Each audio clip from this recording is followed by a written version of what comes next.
Welcome.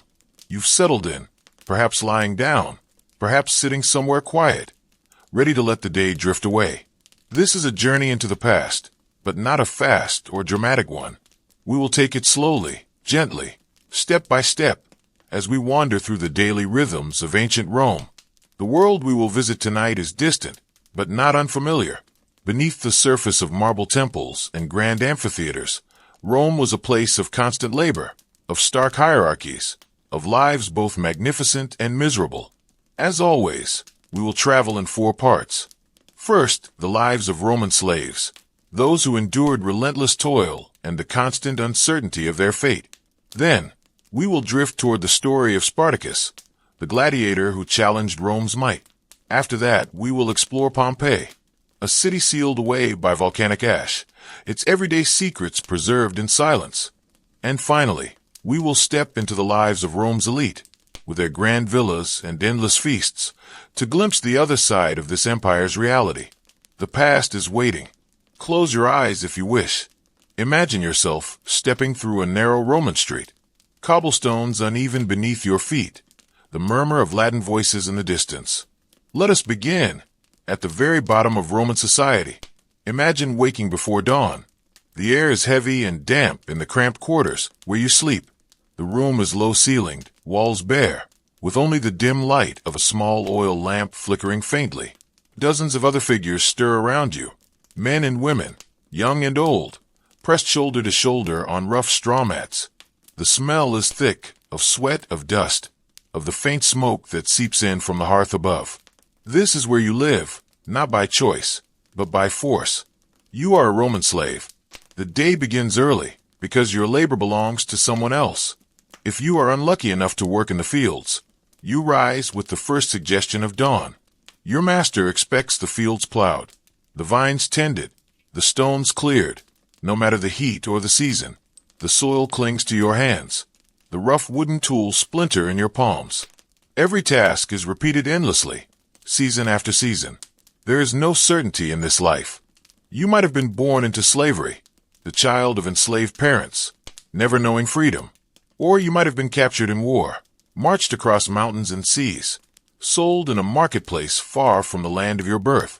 Others were trapped by debt, reduced from poor citizen to slave in the shuffle of financial ruin. In Rome, freedom was fragile, and slavery was permanent for most. The fear of punishment is constant. A dropped amphora, a furrow left unfinished, a moment's hesitation, all could bring a whip sting. The punishments are not always immediate, but the possibility hangs over every hour, like a shadow that cannot be shaken. In the city, the life of a slave might seem easier. Some tend the kitchens, stirring stews, or grinding grain for bread. Others polish marble floors, or carry messages across the sprawling streets. Yet even here, in the heart of civilization, there is no safety. Domestic slaves are under constant watch. A careless remark, a broken dish, or even the suspicion of disobedience could mean being sold to harsher labor in the countryside or, worse still, condemned to the mines. The mines of Rome were the darkest fate. There, the light of day barely reached. Prisoners and slaves alike were forced underground, breathing dust, hacking at stone, their lives often measured in months rather than years. Few ever emerged again. Food is basic and meager. A rough bread made from coarse flour, sometimes with olives or beans if fortune is kind. A sip of sour wine, watered down, to keep the thirst away. These are rations designed not to satisfy, but simply to sustain work. At night, you return to the same crowded quarters. There's little privacy, little rest. The murmurs of others, the coughs of the sick, the shifting of weary bodies, they fill the darkness. Sleep comes in fragments, always under the knowledge that tomorrow will be the same. And yet, amid this unending labor, there are slivers of resilience. Slaves form quiet bonds, whispering to one another in stolen moments, sharing stories of homelands long lost, or dreams of freedom that may never arrive.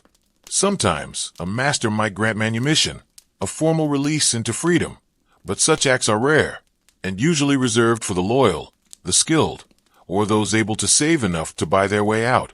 Still, the rhythm of a slave's life continues. Work, punishment, hunger, exhaustion. A life without control. A life lived for another's benefit. Imagine yourself here, in this world. Every sound of the whip, every shouted order, reminds you of your position. You are property, recorded in the household accounts alongside furniture, tools, and cattle. Your name may not even appear in legal documents. You are a possession, not a person. The grandeur of Rome, its aqueducts, its temples, its amphitheaters, rests on your shoulders. It is built on your labor, though your face will never appear in history statues or inscriptions. The empire's glory is your burden. As the night deepens, you can almost hear the shuffle of sandals on stone floors, the crackle of torches in the distance, the clink of chains in the silence. For the slave in Rome, life was survival and little more. But not all endured quietly. Some resisted, some fought back, and one in particular would rise from the ranks of the enslaved to challenge Rome itself. And that is where our journey will take us next. From the shadows of slavery, a single figure steps forward. His name was Spartacus. We do not know his childhood in detail. The records are faint, scattered, written mostly by those who would later see him as an enemy. Yet most agree he was born in Thrace, a rugged land in the northeast, where mountains met rivers and the people were known for their fierce independence. Perhaps he herded animals as a boy, or fought in small tribal conflicts. Perhaps he dreamed of a life that would never be his. At some point, he found himself under Roman control. Some accounts suggest he once served as a soldier, then deserted, and was enslaved for it. Others say he was captured outright in war. However it began, his path led him into chains. Like many strong men of his time, he was forced into training as a gladiator. Picture the school at Capua, south of Rome, a place where men trained not for freedom, but for spectacle. Heavy wooden swords in hand, they practiced thrusts and parries beneath the watchful eye of instructors. The air was sharp with sweat, the sound of clashing weapons echoing within the walled compound.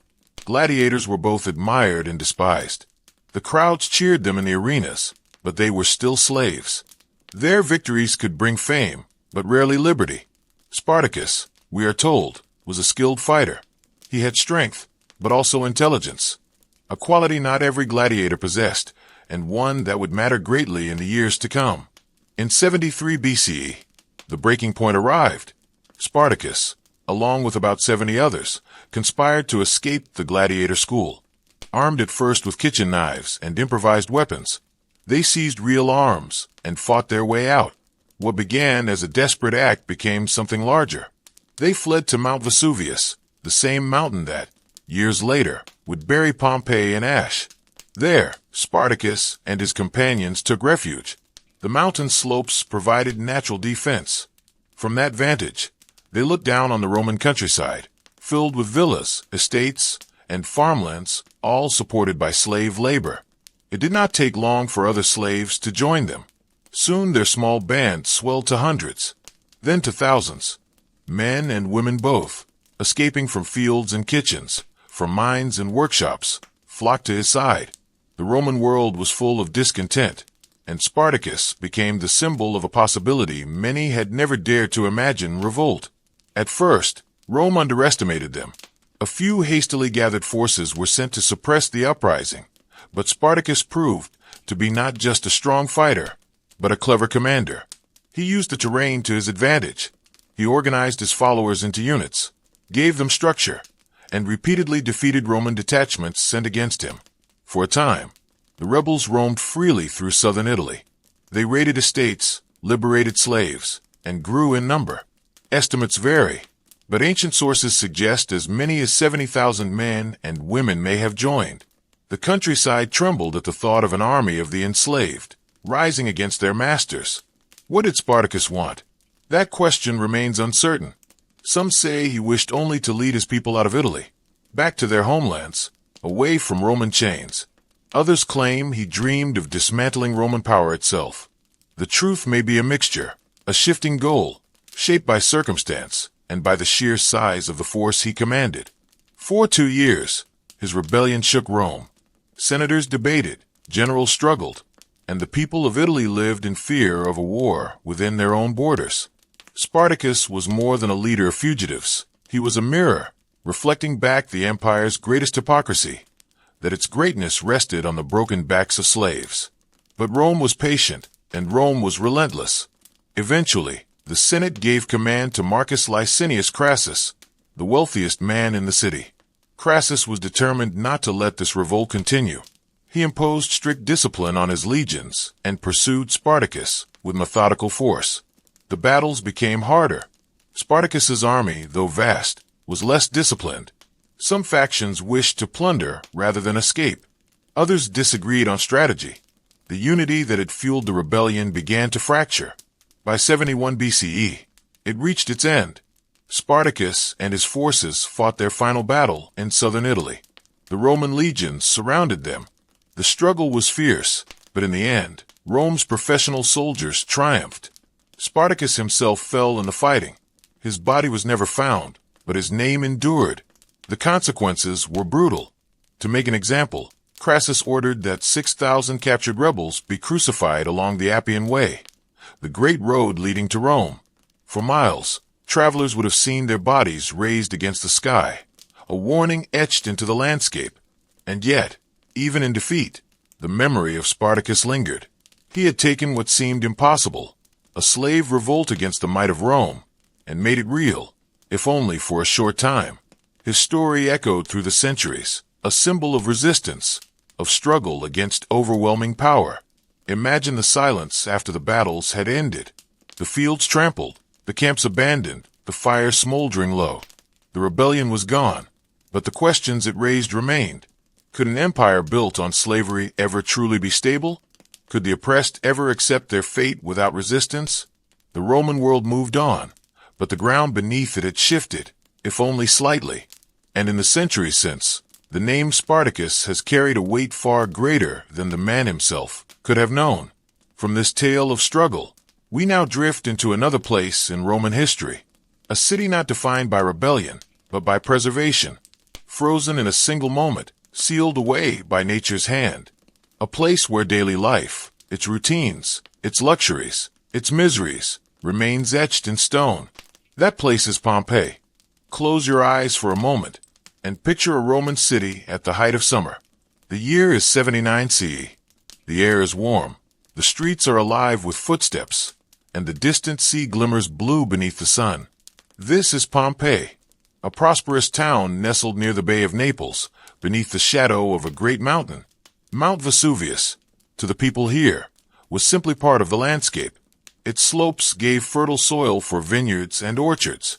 Its outline framed the horizon. Few thought of it as dangerous.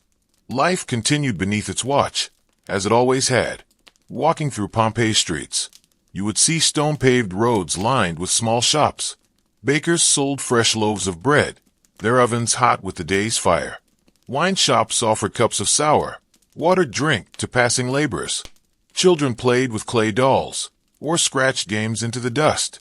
Dogs roamed freely, tails wagging, chasing one another between carts and sandals. The houses varied greatly. Some were small, with little more than a single room. Others were sprawling villas with painted walls, shaded courtyards, and pools that reflected sunlight. The wealthy decorated their homes with mosaics, images of gods, of animals, of mythological scenes, each tile carefully arranged, a permanent picture beneath their feet. And the sounds, you can almost hear them, the hammering of blacksmiths, the laughter from taverns, the call of vendors selling figs, dates, and honey, the splash of water in public fountains, fed by aqueducts that carried fresh water into the town. Life in Pompeii was vibrant, ordinary, and full of the details that rarely survive the centuries. But we know these details not from chance, but because of what happened next. In late August of that year, Mount Vesuvius erupted. It began with tremors, small, unsettling movements beneath the ground. Then a column of ash and smoke shot into the sky. The people of Pompeii looked upward, perhaps with confusion, perhaps with dread. Soon, the daylight dimmed as ash rained down, coating roofs and streets in gray. Many tried to flee. Some succeeded, escaping toward the countryside or the sea. Others hesitated, unsure whether the danger would pass. Hours stretched on. Roofs collapsed under the weight of falling pumice. Fires broke out, fed by sparks and chaos. The air thickened, making every breath a struggle. By the following day, waves of hot gases and volcanic debris rushed down the mountain, sweeping through the city. In moments, Pompeii was buried. Lives were cut short, frozen in whatever position they had taken in their final hours, some huddled in rooms, others still reaching for the streets. And then silence. The city lay under meters of ash, sealed away, forgotten. Centuries passed. Grass grew over the buried walls. Travelers walked above, unaware of the world preserved beneath their feet. It was not until the 18th century that Pompeii was rediscovered. Since then, it has been slowly unearthed, piece by piece, revealing an astonishing portrait of Roman life. We see bakeries, their loaves still preserved in carbonized form, as if waiting to be eaten. We see graffiti scratched into walls, declarations of love, insults, and jokes. We see brothels, with painted scenes that leave little doubt about their purpose. We see amphitheaters, where citizens once gathered for games. We see household shrines, decorated with images of protective spirits, reminders that even in daily life, religion was never far away. One of the most haunting discoveries is the plaster casts. Archaeologists, finding hollow spaces within the hardened ash, realized they were voids left by decomposed bodies. By filling them with plaster, they revealed the forms of men, women, and children, preserved in their final poses. They lie curled on the ground, arms shielding faces, expressions captured in eternal silence. And yet, even here, amid tragedy, there is an intimacy. Pompeii tells us not only how people died, but how they lived. Their kitchens, their tools, their artwork, all give us a glimpse of their ordinary routines. In these details, the past feels close. Imagine standing in a Pompeian villa today. The walls are painted with scenes of gardens, birds, and fruit trees. The air smells faintly of dust and stone. Sunlight filters through broken roofs. You walk across floors that once echoed with footsteps 2,000 years ago. It is quiet now, but the traces of life remain everywhere. Pompeii is not just ruins. It is memory, a reminder that even the most vibrant places can vanish in a single day. It is also preservation, a gift from the earth itself, keeping for us what would otherwise have been lost. As you drift deeper into this thought, let the city fade into stillness. Its streets are empty now. The fountains no longer run. The markets are silent. But in the quiet, you can still sense the rhythm of life, faint but enduring. And from this city of the buried, we move to the other side of Roman existence, to the villas of the elite, where wealth insulated lives from the struggles of the poor, to marble halls and banquet tables laden with delicacies, to the world of those who believed themselves closer to gods than to ordinary men. We will now step into the lives of Rome's elite. From the ash-covered silence of Pompeii, let us drift upward into the world of wealth, not the crowded slave quarters, not the modest workshops, but the high walls and shaded courtyards of Rome's elite. Imagine approaching a villa belonging to a wealthy senator or merchant. The gates are tall, the threshold marked by mosaics, some with messages to visitors, salve, welcome. You step inside, and the air changes. It is cooler, calmer, the bustle of the streets left behind. The villa spreads out in carefully arranged spaces. At its heart is the atrium, a grand hall open to the sky, with a shallow pool in the center to collect rainwater. The sunlight falls gently here, reflecting off polished marble floors. The walls are painted with frescoes of gods, landscapes, and mythological tales. The elite valued comfort and display. Rooms branch off the atrium, each serving its purpose. A dining room, where couches are arranged in a U-shape so guests may recline as they eat. A library, with scrolls stored in niches, the scent of papyrus faint in the air. Bedrooms, small but adorned, where privacy was less important than elegance. Beyond, gardens stretch outward, fountains trickling softly, hedges trimmed with care, statues set among the greenery. Servants move quietly through these spaces. A slave brings a dish of figs and honeyed wine. Another adjusts the cushions. The wealthy did not labor themselves. Their lives were made smooth by the unseen work of others. At dinner, the elite indulged in abundance. Picture a banquet table, low to the ground, with guests reclining as music plays in the background, perhaps the gentle sound of a flute or a lyre. Platters are brought out in sequence. Roasted meats, fish freshly caught from the sea, exotic fruits carried from distant provinces. There might be peacocks or dormice, delicacies meant less for nourishment than for display. Wine flowed freely, mixed with water, sometimes spiced with herbs. But banquets were not only about food. They were about conversation, philosophy, poetry. The elite discussed politics, recited verses, debated the nature of virtue, while their servants stood silently in attendance. For the host, each feast was a performance of status, a reminder of power and wealth. Bathing, too, was a central ritual. Wealthy Romans visited the public baths, but their villas often included private facilities. Imagine warm rooms where steam filled the air, hot pools to relax muscles, and cold plunges to invigorate the body. Bathing was social, cleansing, and indulgent all at once. The elite also invested in spectacle. They filled amphitheaters with games, sponsored gladiatorial contests, staged theatrical performances.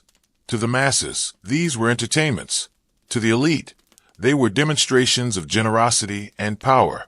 Bread and circuses, as the saying goes. A way to keep the people content while reminding them who controlled the resources. Life for the wealthy was insulated, but not entirely secure. Political rivalries were constant. Fortune could rise and fall quickly. An emperor's favor might bring wealth beyond measure, while suspicion could lead to exile or worse. Yet within their villas, surrounded by art and luxury, the elite often lived as though their world was unshakable. Consider their perspective. To the slave in the fields, life was a cycle of toil. To the common citizen, it was survival, modest and uncertain. But to the elite, life was closer to eternity. They erected statues of themselves, commissioned monuments, and spoke as though their names would live forever. In some ways, they were right. Many of their homes, their inscriptions, their works of art still survive, whispering of their belief in permanence. And yet, wealth could not shield them from the same truths that bound every Roman. Illness came to all. Age bent even the proudest figure. Death waited at the end of every banquet, every bath, every day. The difference was only in how comfortably the journey was made. As you drift through this imagined villa, let yourself notice the contrasts. The cool marble beneath your bare feet, the sound of water gently flowing through carved fountains, the fragrance of roses in a carefully tended garden. Here, life feels timeless, but it is built on the unseen struggles of others. The grandeur rests, quietly, on foundations of labor and suffering. The elite may have thought of themselves as closer to gods than to commoners, but they, too, walked streets that are now ruins. Their villas, though beautiful, eventually crumbled. Their banquets ended, their voices fell silent, and their wealth faded into history. Rome's story, as always, belongs not only to emperors and senators, but to slaves and soldiers, bakers and children, all caught within the same vast current of time. And now, as our journey begins to close, let us gently step back from these marble halls, back from the streets of Pompeii, back from the mountains where Spartacus fought, back even from the crowded slave quarters where the day began. Let us return to ourselves, in the quiet of the present moment. And so, our journey through ancient Rome comes to an end. We have wandered from the dim slave quarters at dawn, through the rise and fall of Spartacus, to the ash-frozen streets of Pompeii, and finally into the villas of the Roman elite. Each step revealed a different face of the empire, its struggles, its triumphs, its daily rhythms, both harsh and indulgent. Through it all, one truth lingers. Life in Rome, for all its grandeur, was fragile. The empire's monuments, its armies, its wealth, all rested on people, ordinary and extraordinary alike. And though centuries have passed, their echoes remain, in ruins, in stories, in the faint traces of lives once lived. As you rest here now, you can reflect on the contrast. The slaves who woke in fear each day, the gladiator who dared to rebel, the citizens of Pompeii, caught unprepared by nature's force, the nobles who dined in luxury, convinced of their own permanence. All of them are gone, and yet, through history, they remain with us. And you, here in the present, are far from those struggles. Your world is safer, quieter. You have the comfort of rest, of warmth, of choice. The past reminds us of hardship, but it also reminds us to be grateful for the gentleness we can find now. So let the stories fade. Let the voices of Rome grow silent. Imagine the streets empty, the villas still, the mountain looming quietly on the horizon. The empire sleeps, and so may you. Breathe deeply. Release the day. You are safe. You are at peace, and the past will wait until tomorrow. Good night. Welcome. You've settled into the quiet, perhaps ready to drift towards sleep. Together, we will take a slow, unhurried journey back in time, to the Middle Ages. When we think of medieval life, it is easy to imagine stone castles, knights in armor, and cathedrals stretching upward toward heaven. Yet beneath those lofty spires and fortresses lay the daily rhythms of survival, streets heavy with filth, homes thick with smoke, and lives shaped by hunger, faith, and the ever-present nearness of death. Tonight, we will wander carefully through this world. Our journey will unfold in 4 parts. First, we will immerse ourselves in the daily life of an ordinary medieval city. Its smells, its noises, its crowded streets, and the constant discomforts its people endured. Then, we will step into the remarkable yet tragic life of Joan of Arc, a young peasant girl who rose to command armies and was consumed by fire. Afterward, we will drift into mystery, exploring the myths and truths of the Knights Templar and the enduring legends of their hidden treasure. Finally, we will rise into the halls of the nobility, castles echoing with feasts and rituals, where velvet and gold masked the same fragility found everywhere in the Middle Ages. Let your mind rest as we begin. Imagine a bell tolling faintly in the distance, its sound carried through narrow streets. The air is heavy, the ground uneven, the scent of humanity thick around you. This is a medieval city, and you are walking its streets. The day begins early. The rooster crows, though its cry may be drowned by the clamor of neighbors already at work. You rise in a small, dark room, the walls of wattle and daub rough to the touch. Smoke lingers from the hearth, staining the rafters black. The air is damp, heavy with the mingled scents of straw bedding, sweat, and last night's stew. When you step outside, the street is already alive. Narrow, crowded, and uneven, it twists between houses built too closely together. Some lean at odd angles, their wooden beams jutting overhead. Above you, second floors extend outward, so close that neighbors could pass objects through their windows without stepping outside. But the most striking thing is the smell. There is no proper sewage system. Chamber pots are emptied from windows into the street below, splattering onto the cobblestones. Waste runs in shallow gutters, mingling with rainwater, animal dung, and the refuse of the markets. The stench clings to the air, thick and constant, a reminder that sanitation was little more than an idea. Disease thrives in this environment. Fleas and lice are a constant presence. Rats scurry freely, feeding on scraps left behind. The rhythm of illness is as regular as the tolling of bells, fevers, coughs, and the dreaded outbreaks that sweep through entire neighborhoods. To live in a medieval city is to live under the shadow of sickness. The sounds press in from every side. Blacksmiths hammer iron into shape. Vendors cry out their wares. Bread still warm from the oven. Eels glistening in the morning sun. Coarse wool for mending. Carts rumble over the stones, pulled by oxen that bellow impatiently. Children chase one another through the mud, their laughter mixing with the constant din of human life. Your day, if you are an ordinary townsman, is defined by work. Perhaps you are an apprentice to a shoemaker, rising early to cut leather and stitch soles. Perhaps you carry goods for a merchant, hauling sacks of grain or barrels of ale. Perhaps you labor in the market, getting fish, the scale sticking to your hands long after the work is done. Whatever the task, it is repetitive, physical, and essential to survival. Food is modest. A thick bread of coarse rye or barley. Pottage, a stew of grains and vegetables, simmered for hours. Meat is rare, a luxury reserved for holy days or the wealthy. On most days, the meals are filling but plain, and hunger is never far away. At midday, the church bell rings. Religion shapes every rhythm of the city. Mass is attended often, and saints' days punctuate the calendar. The cathedral, towering above the roofs, is both a source of awe and a reminder of power, for the church is as much a ruler of daily life as any king or lord.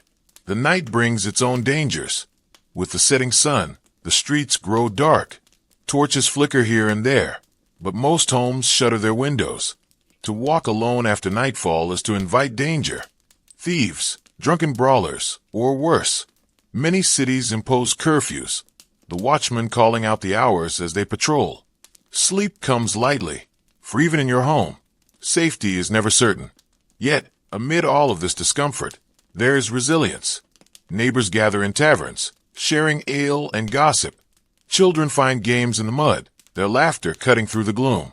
Fairs and festivals break the monotony, filling the streets with color and music. Life, though hard, has its moments of warmth. Still, for an outsider, for someone unaccustomed to the noise, the filth, the constant uncertainty, survival in a medieval city would feel overwhelming. The smells would choke you. The sickness would wear you down. The toil would leave your body aching, your spirit weary. And yet, this was the heartbeat of the Middle Ages. This was the foundation upon which knights, kings, and saints lived their more famous lives. The story of the medieval city is not one of romance or grandeur, but of endurance. Now, as we leave these narrow streets behind, we turn to a single figure who rose from such humble beginnings. A girl born in obscurity, who believed she heard the voice of heaven, and who would change the course of history. Her name was Joan of Arc. From the crowded noise of the medieval city, let us move now to the countryside of France in the early 15th century. The 100 Years' War had dragged on for decades. Fields lay trampled by armies. Villages struggled beneath taxes, raids, and famine. It was a time of uncertainty, when the throne of France itself seemed precarious and hope was scarce. It was in this world that Joan of Arc was born. In 1412, in the small village of Domremy, a peasant girl entered a life that should have been ordinary, tending animals, spinning wool, helping with the rhythms of farm and household. Her family was modest, her world quiet, yet Joan carried within her a conviction that would set her apart from all others. As she grew, Joan claimed to hear voices, saints and angels, urging her toward a divine purpose. They told her, she believed, that she was chosen to save France, to drive out the English, and to see Charles, the Dauphin, crowned king. For a girl of her background, the thought was extraordinary, and yet, she carried it with unwavering certainty. Imagine her in those early years, barefoot in the fields, her eyes lifted not just to the sky above, but to something beyond. While her neighbors lived by the plow and the harvest, Joan lived also by faith, a faith so deep that it reshaped her destiny. At 17, she persuaded her way into history. She sought out local officials, then captains, then finally the Dauphin himself. Many dismissed her as mad or misguided, yet her persistence, her sincerity, and perhaps her charisma slowly wore down resistance. Charles agreed to test her, and she passed every trial with a strange, quiet confidence. Soon she was granted armor, a banner, and command. Picture this, a teenage girl, clad in steel, leading seasoned soldiers. Her banner, white, marked with images of Christ and the fleur-de-lis, fluttered above her as she rode. To the men weary from years of war, she became a symbol, a living sign that God had not abandoned France. Her greatest triumph came at Orleans in 1429. The city had been besieged by English forces. Morale was collapsing. Yet when Joan entered, the tide seemed to turn. She urged the soldiers forward, standing at the front, her banner held high. The English lines broke. Orleans was saved. In the months that followed, Joan's influence grew.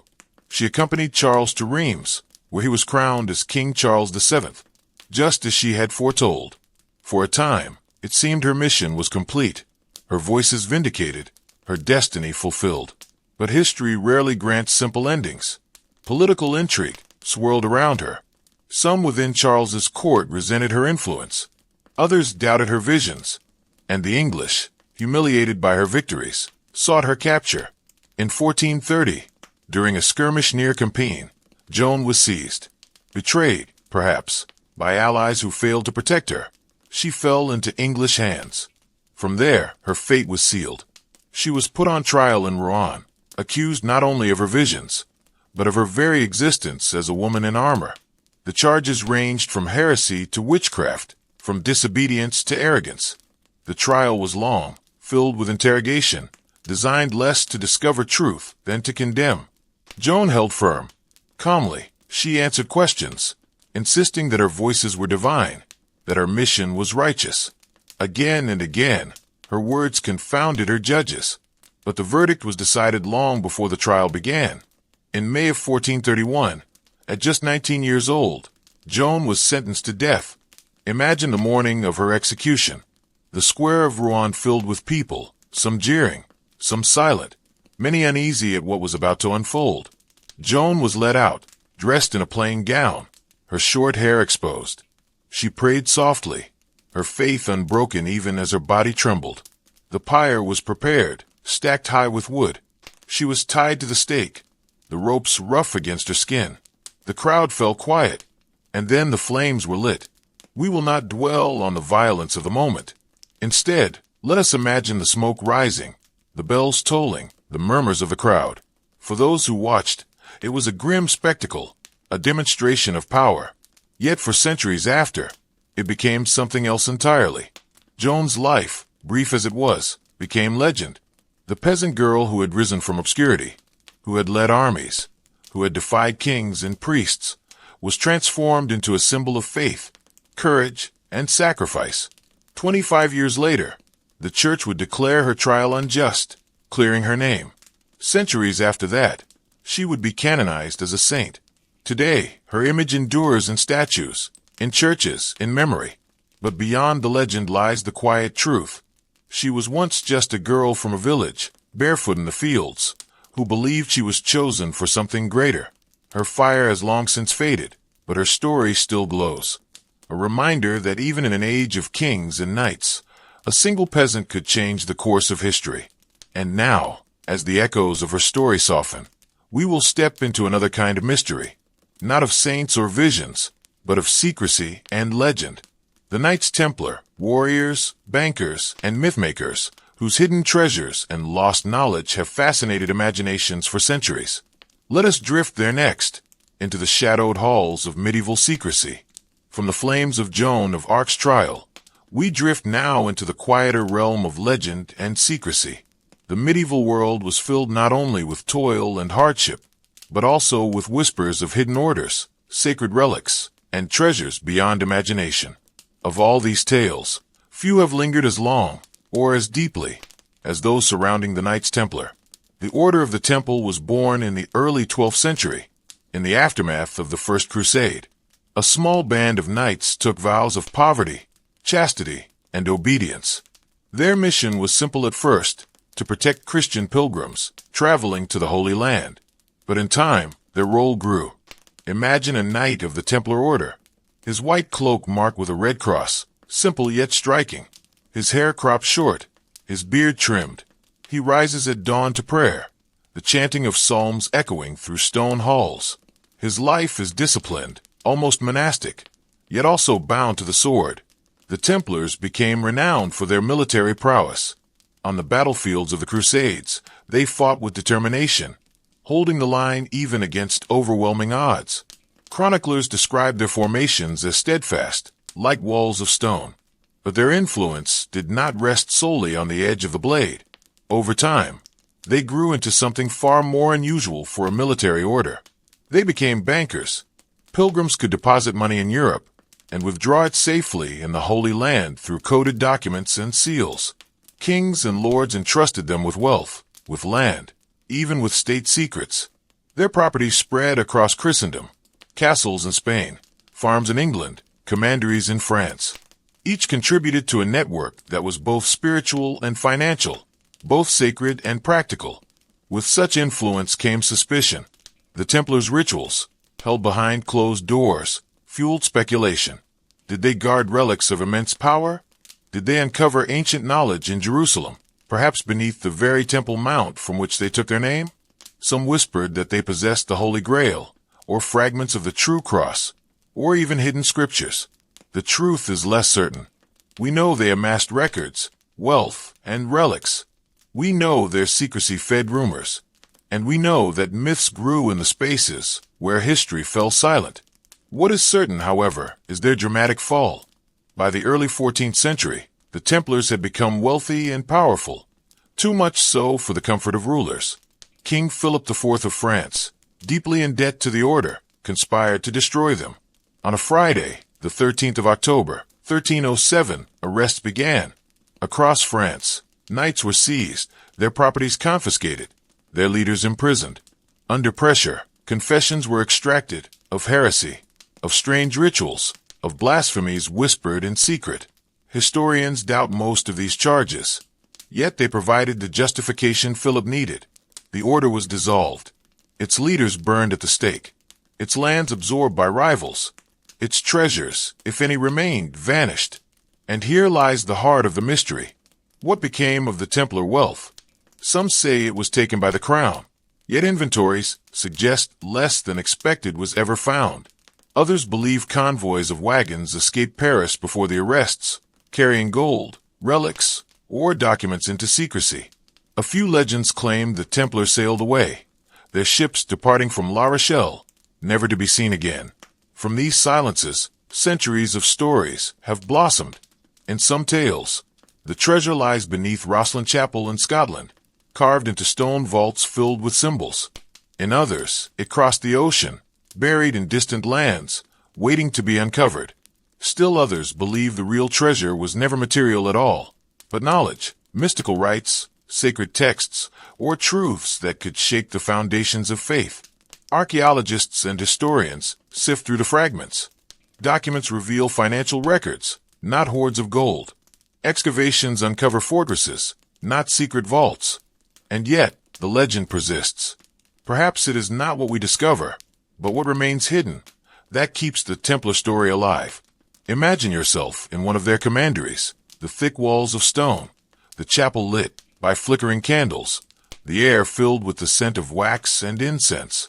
Behind a door, perhaps, a locked chest. Inside, not coins or jewels, but parchment, sealed letters, ledgers, relics wrapped in cloth. The real treasure may have been as simple as trust, the knowledge that in a world of uncertainty, one could deposit wealth, secrets, or faith into their keeping. And yet, the allure of hidden gold is difficult to resist. Perhaps it always will be.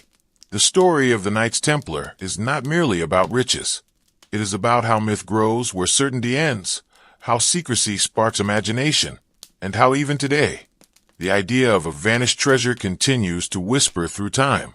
As we leave behind a mysterious legacy, let us rise once more into the world of contrast. For while most of the medieval world lived with dirt underfoot and hunger at the door, the nobility lived in castles, surrounded by velvet, stone, and spectacle. In our final chapter, we will drift into their halls, to the banquets of roasted swan, the music of lutes, the soft gleam of tapestries, and consider how, in the same age of toil, some lived as though they were kings of a world apart. From the whispers of the Templars' vanished fortune, we turn our gaze toward the very visible grandeur of the medieval nobility.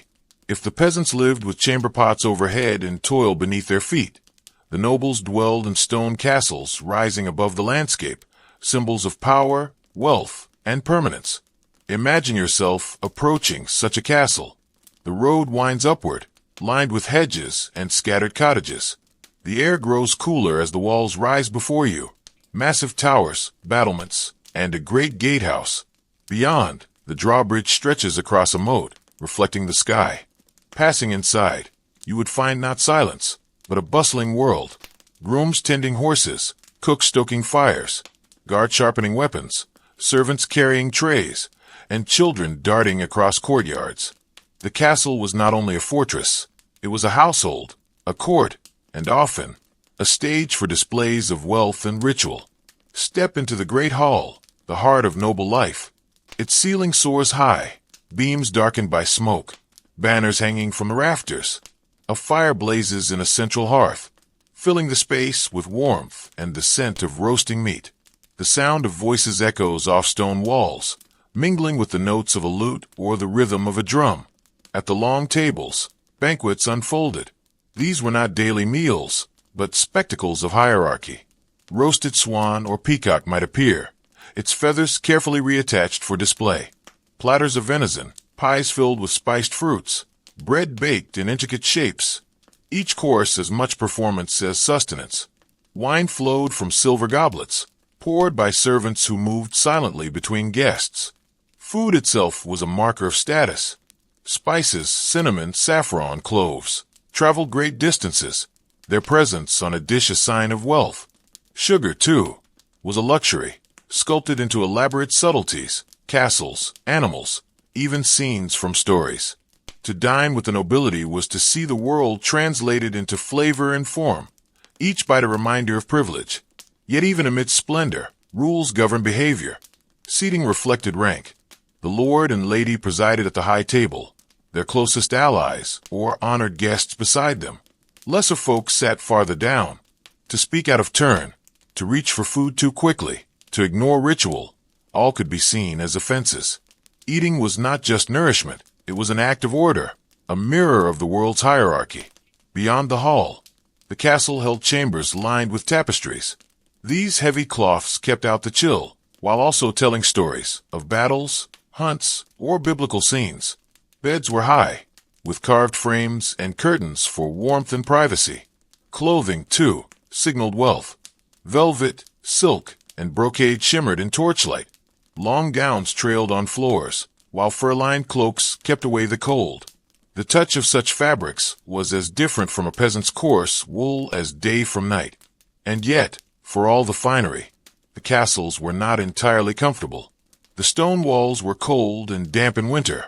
The rushes on the floors had to be replaced, and the air was thick with smoke from fires. Even the nobility could not entirely escape the medieval realities of draught, odor, and illness. What they could do, however, was transform those realities into stages for ritual and spectacle, places where discomfort became almost invisible beneath layers of ceremony. Beyond daily life, there were entertainments. Minstrels told stories of distant lands and heroes of old. Troubadours sang verses of courtly love, their songs rising gently in the air. Tournaments brought noise and excitement. Knights charging with lances, their armor gleaming, banners fluttering in the breeze. These contests were both sport and theater, reminders that the nobility lived in a world of performance as much as power. Religion, too, shaped their existence. Chapels within castles allowed for prayer, masses, and confession. The rhythms of the church marked time as surely as bells in a village square. Even amidst banquets and hunts, piety was expected, woven into the image of a lord or lady as guardians not only of land, but of souls. And then there were the hunts. Beyond the castle walls, nobles rode into forests with falcons, hounds, and spears. Hunting was not only for food, but for display. The chase demonstrated wealth, authority, and mastery over nature. To ride in fine clothing, to return with deer or boar, was to show one's place above the peasants who farmed the land. Imagine again the evening after such a hunt. Torches flicker along the castle corridors. A feast is prepared in the hall. Music begins softly, weaving through conversation. Outside, the countryside lies dark and still, while within, the walls glow with warmth and sound. The contrast between the silence of the peasant's hut and the noise of the noble's hall is profound, and yet they exist side by side in the same medieval world. The nobility lived as though set apart, clothed in velvet, seated in stone halls, surrounded by ritual and spectacle. But their world was not immune to the same cycles of fortune and misfortune. A bad harvest, a plague, or a war could sweep through even the thickest walls. In the end, the castle, like the hut, belonged to the same fragile age. As our journey through the medieval city draws to a close, let us return to stillness. From crowded streets to whispered trials, from lost treasures to echoing banquets, the medieval world was one of contrasts, filth and faith, hunger and abundance, secrecy and spectacle. And now, as you lie in the quiet of your own time, safe from chamber pots overhead or the draft of castle walls, you may let these stories drift away, fading gently into the night, like the last notes of a song played on a distant lute. Welcome. Tonight, We will journey to the land of ancient Egypt, not just to the dazzling pyramids, the golden pharaohs, or the gods carved in stone, but into the rhythms of daily survival, the struggles of farmers, the ambitions of kings, the mysteries of tombs, and the shimmering world of the royal court. Let the steady current of the Nile carry you through the centuries. Its waters rise and fall, nourishing fields, sustaining life, and shaping destinies. And as you drift with its flow, you may find yourself slowly relaxing, thoughts softening, as the ancient world unfolds before you. We will begin, not with pyramids or temples, but with the lives of the many, the farmers and workers whose hands built Egypt, even as their backs bent under its weight. Imagine yourself as an ordinary Egyptian, living not in marble halls, but in a mud brick house near the Nile. The air is hot and dry. Dust clings to your skin. Each morning, before the sun climbs too high, you step into fields that stretch along the river's edge. For all of Egypt's splendor, life for most was defined by work and by the river. The Nile was a giver and a taker. Each year, its waters rose and spilled over the banks, leaving behind dark, fertile soil. Without this flood, Egypt would be desert, endless, parched, and lifeless. But the flood was never entirely predictable. Some years it rose too high, washing away crops and homes. Other years it failed, leaving the land cracked and dry. The rhythm of life depended on these waters. Planting, harvesting, resting, all followed the Nile's moods. And so the farmer waited, hoped, and endured. Fields were plowed with wooden tools, pulled by oxen, guided by calloused hands. Grain was scattered by hand, then trampled underfoot by animals. Harvests meant long hours of cutting stalks with sickles, binding bundles, and hauling them to storehouses. But the harvest did not belong entirely to the farmer.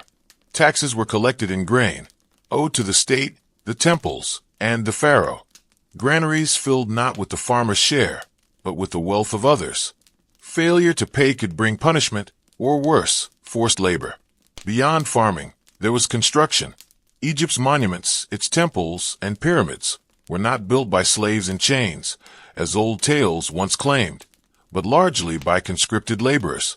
Peasants were summoned to work during the flood season, when fields were under water and farming paused. They hauled limestone blocks, dragged sledges, raised walls beneath the unrelenting sun. The work was grueling, but it carried its own strange order. Workers were organized in teams, housed in simple barracks, and fed rations of bread, beer, and dried fish. Even so, backs bent, muscles ached, and lives were cut short. Disease was common. Malaria, parasites, and infections lingered in the stagnant water of irrigation canals. Injuries from labor rarely healed properly. Most Egyptians did not live long lives. Many died before 35. And yet, the rhythm of survival continued, generation after generation. Homes were simple. Mud brick walls, small courtyards, reed mats for sleeping. Meals were plain, bread baked daily, onions, garlic, beans, and beer brewed thick and cloudy. Meat was rare, reserved for festivals. The air carried the scent of smoke from clay ovens, the sound of children playing in dusty alleys, the lowing of cattle tethered nearby. Religion was woven into every action. Farmers prayed to the gods for fertile floods, for protection from drought, for safe passage of the soul after death. Statues of household deities stood in corners, protective figures, guardians against illness or misfortune. And so the days passed, marked by toil, prayer, and survival. The monuments that still rise against the desert sky are often remembered as triumphs of pharaohs, but in truth, they were built on the labor, sweat, and shortened lives of countless ordinary people. Let us now leave the fields behind and turn to one of Egypt's most unusual rulers, a man who sought to change the very soul of his kingdom. Akhenaten, a name both famous and strange in the long line of Egyptian kings. Born Amenhotep IV, he inherited the throne in the 14th century BCE, but soon he would cast aside the traditions of his ancestors and reshape Egypt's religion, its art, and its capital city. For millennia, Egypt's people had worshipped many gods, Ra, Osiris, Isis, Hathor, Ammonius, and countless others. Their temples rose like forests of stone, Their priests commanded wealth and power. But Akhenaten declared all of this secondary.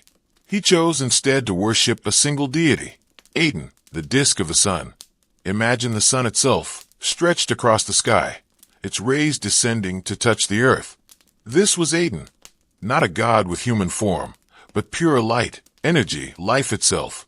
Akhenaten closed temples, stripped power from the priests of Ammonius, and built new sanctuaries open to the sunlight. Walls were carved not with the towering forms of traditional gods, but with scenes of the pharaoh and his queen, Nefertiti, raising their hands to Aten's rays. The art of his reign changed as well.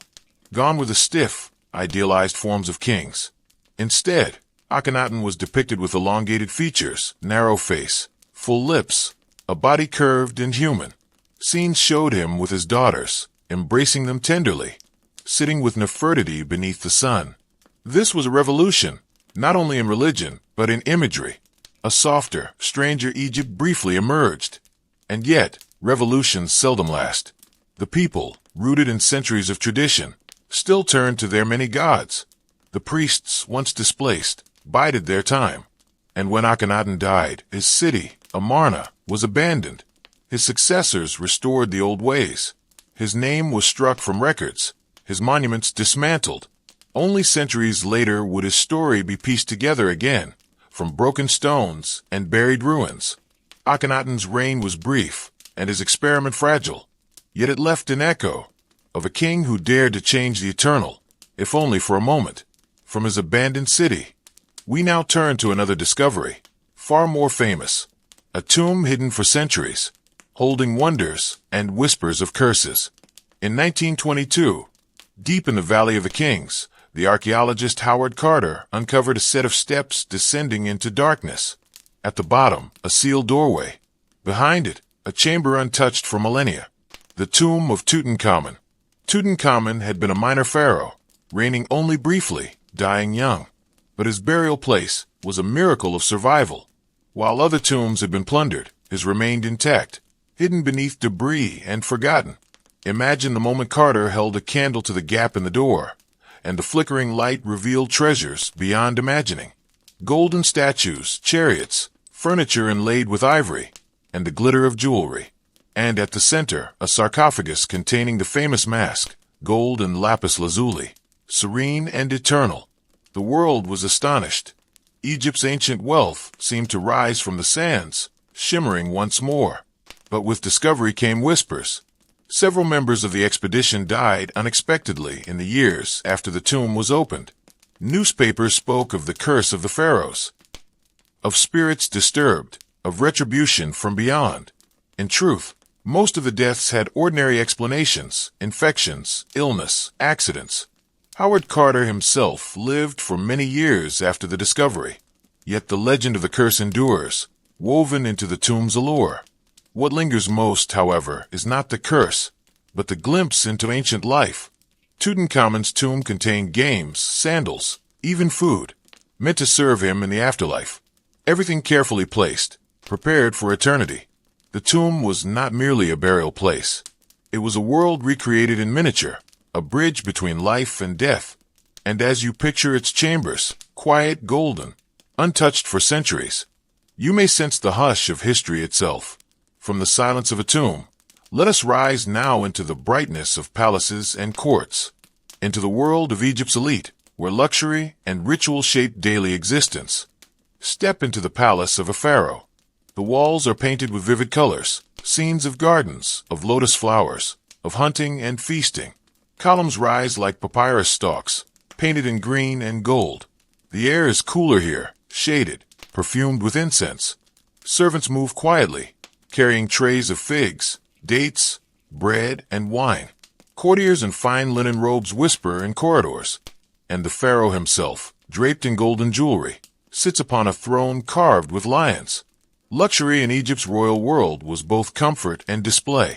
Beds were crafted of wood, inlaid with ivory and gold, softened with linen sheets. Perfumed oils were stored in alabaster jars, their fragrances sweet and sharp. Clothing was sheer, flowing, pleated with care, while wigs of human hair were scented with cones of wax that melted slowly in the sun. Banquets were scenes of abundance. Musicians played harps, flutes, and drums. Dancers moved with practiced grace. Guests reclined, drinking wine flavored with herbs, eating roasted goose, fish from the Nile, and honey cakes. But beneath the surface, these gatherings were also political.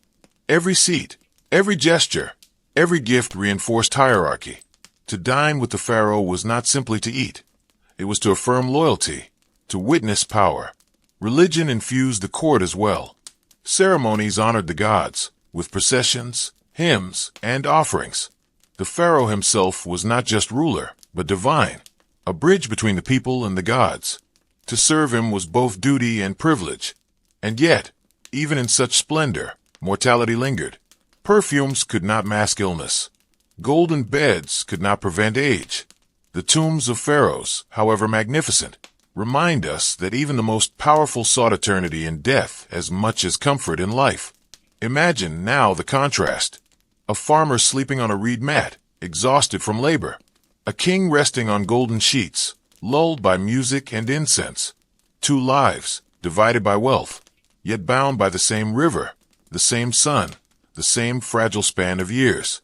And so we leave ancient Egypt, from the fields of farmers, bent beneath the sun, to Akhenaten's strange new vision of the divine, from Tutankhamun's golden silence, to the shimmering luxury of royal courts. Egypt was a world of contrasts, toil and splendor, faith and fear, the ordinary and the eternal. As you rest now, let these images drift softly through your mind. The steady flow of the Nile, the warmth of the sun, the quiet of a tomb, the hush of incense in a palace hall. History is never only about kings or monuments. It is about lives lived and lost, hopes, rituals, and daily struggles.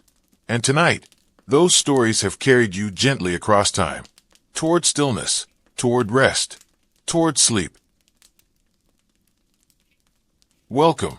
Tonight, we journey to the far north, to a time of long winters, restless seas, and firelit halls, to the Viking Age, a world remembered for raids and warriors, but lived, day by day, in fields, on farms, and within wooden walls heavy with smoke. In this story, we will drift beyond the familiar images of ships with dragon heads, sails spread wide across the sea. Instead, we will step inside the quieter, hidden world of the Vikings. We will begin with the ordinary farmers, the men, women, and children who worked the land, endured famine, and lived with the constant threat of raids. We will follow Leif Erikson, who sailed far beyond known horizons, reaching the shores of North America centuries before Columbus. We will explore runestones and Norse myths, the stones and stories that reveal how the Vikings understood life, death, and the gods. And we will end in the mead halls of the chieftains, where fire, feasting, and dangerous gift-giving brought both comfort and conflict. Each step is a thread, weaving together a picture of Viking life, not in haste, but in calm reflection. A story to let your mind wander, your body ease, and perhaps your eyes grow heavy with rest. So let us begin with the grim, unrelenting life of a Viking farmer. Imagine waking in a longhouse, its walls low and its roof heavy with turf. The fire at the center has burned low in the night, leaving embers glowing faintly. The air is thick, still carrying the sharpness of smoke, mixed with the scent of damp wool, dried fish, and earth packed underfoot. Beside you, on simple wooden platforms, the family stirs, parents, children, perhaps an elderly grandparent.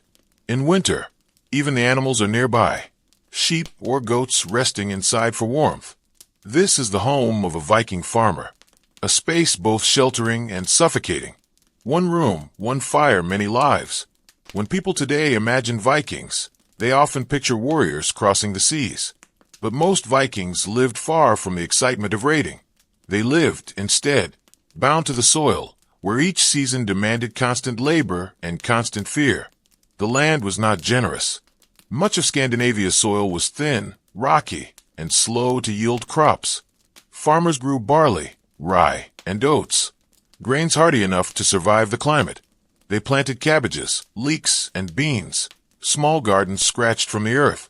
Cattle and sheep gave milk and wool, though the herds were small, and losses in a harsh winter could mean hunger for years to come. Life revolved around the seasons. Spring meant plowing with heavy wooden tools, pulled by oxen, through soil still wet with melted snow. Summer was the time of growth, tending fields, repairing fences, fishing rivers, and cutting timber. Autumn brought the harvest, grain cut and stored, hay stacked in mounds, meat preserved through smoking or salting. And then came winter, a time of waiting, rationing, and survival. The long dark stretched for months. Food stores shrank. Fires burned constantly. The family stayed inside for days at a time, the air close and heavy, tempers sometimes short. Hunger was always close. In the worst years, famine swept through villages, leaving only silence in the snow. And yet, even in the best of years, work was endless. Men and women labored side by side. Children helped as soon as they could walk. From sunrise to sunset, there was no idleness, only toil. And danger did not only come from hunger. Viking farms were vulnerable to raids, not only from distant lands, but from rival neighbors. A barn of stored grain, a herd of cattle, or even the labor of strong young men could all be taken. A family might wake not to the cry of roosters, but to shouts, the clash of steel, the sudden terror of loss. Religion wove through these struggles. Gods like Freyr were asked to bless the harvest. Thor was invoked for protection, Odin for wisdom. Offerings were made in the hope of surviving another year. Perhaps a carved figure placed near the hearth, or a sacrifice offered at a seasonal feast. It was a rhythm of hope, fear, and endurance. The life of a Viking farmer was not filled with adventure, but with repetition. Plowing, planting, harvesting, feeding, repairing, enduring. The rhythm of their lives was not heroic, but it was the foundation upon which all else rested. Without their toil, there would be no warriors, no ships, no sagas. And so, as you imagine yourself in that smoky longhouse, wrapped in wool against the cold, you can almost hear the crackle of the fire, the low breathing of animals, and the quiet persistence of lives lived one season at a time. From the quiet rhythms of farm life, let us drift outward, away from the soil, the cattle, and the smoke of the hearth, toward the sea, that restless, gray expanse that always called to the people of the north. For while most Vikings never left their farms, some did, and among them was Leif Erikson, remembered as the first European to set foot on the shores of North America. His story, like many Viking tales, is woven partly from history and partly from saga, and in its mixture of fact and legend, it carries the calm persistence of men who sailed into the unknown. Leif was born around the year 1000, the son of Eric the Red.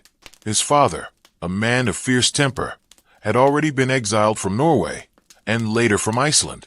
It was Eric who founded the settlement in Greenland, a land named hopefully, though much of it was white and barren. It was in this harsh place, between ice and sea, that Leif grew up.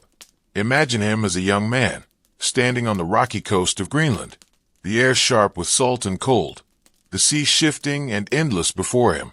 Ships were his inheritance, as natural to him as fields were to a farmer, and like many of his kin, he longed to push further still.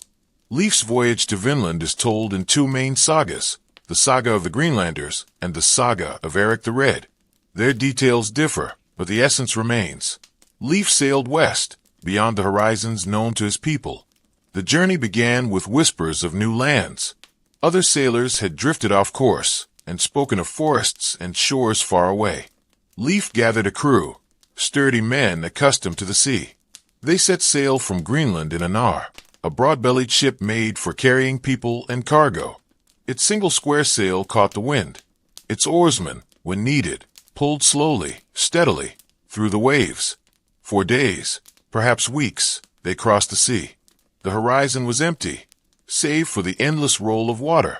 The sky was vast, the nights long, the air often heavy with mist.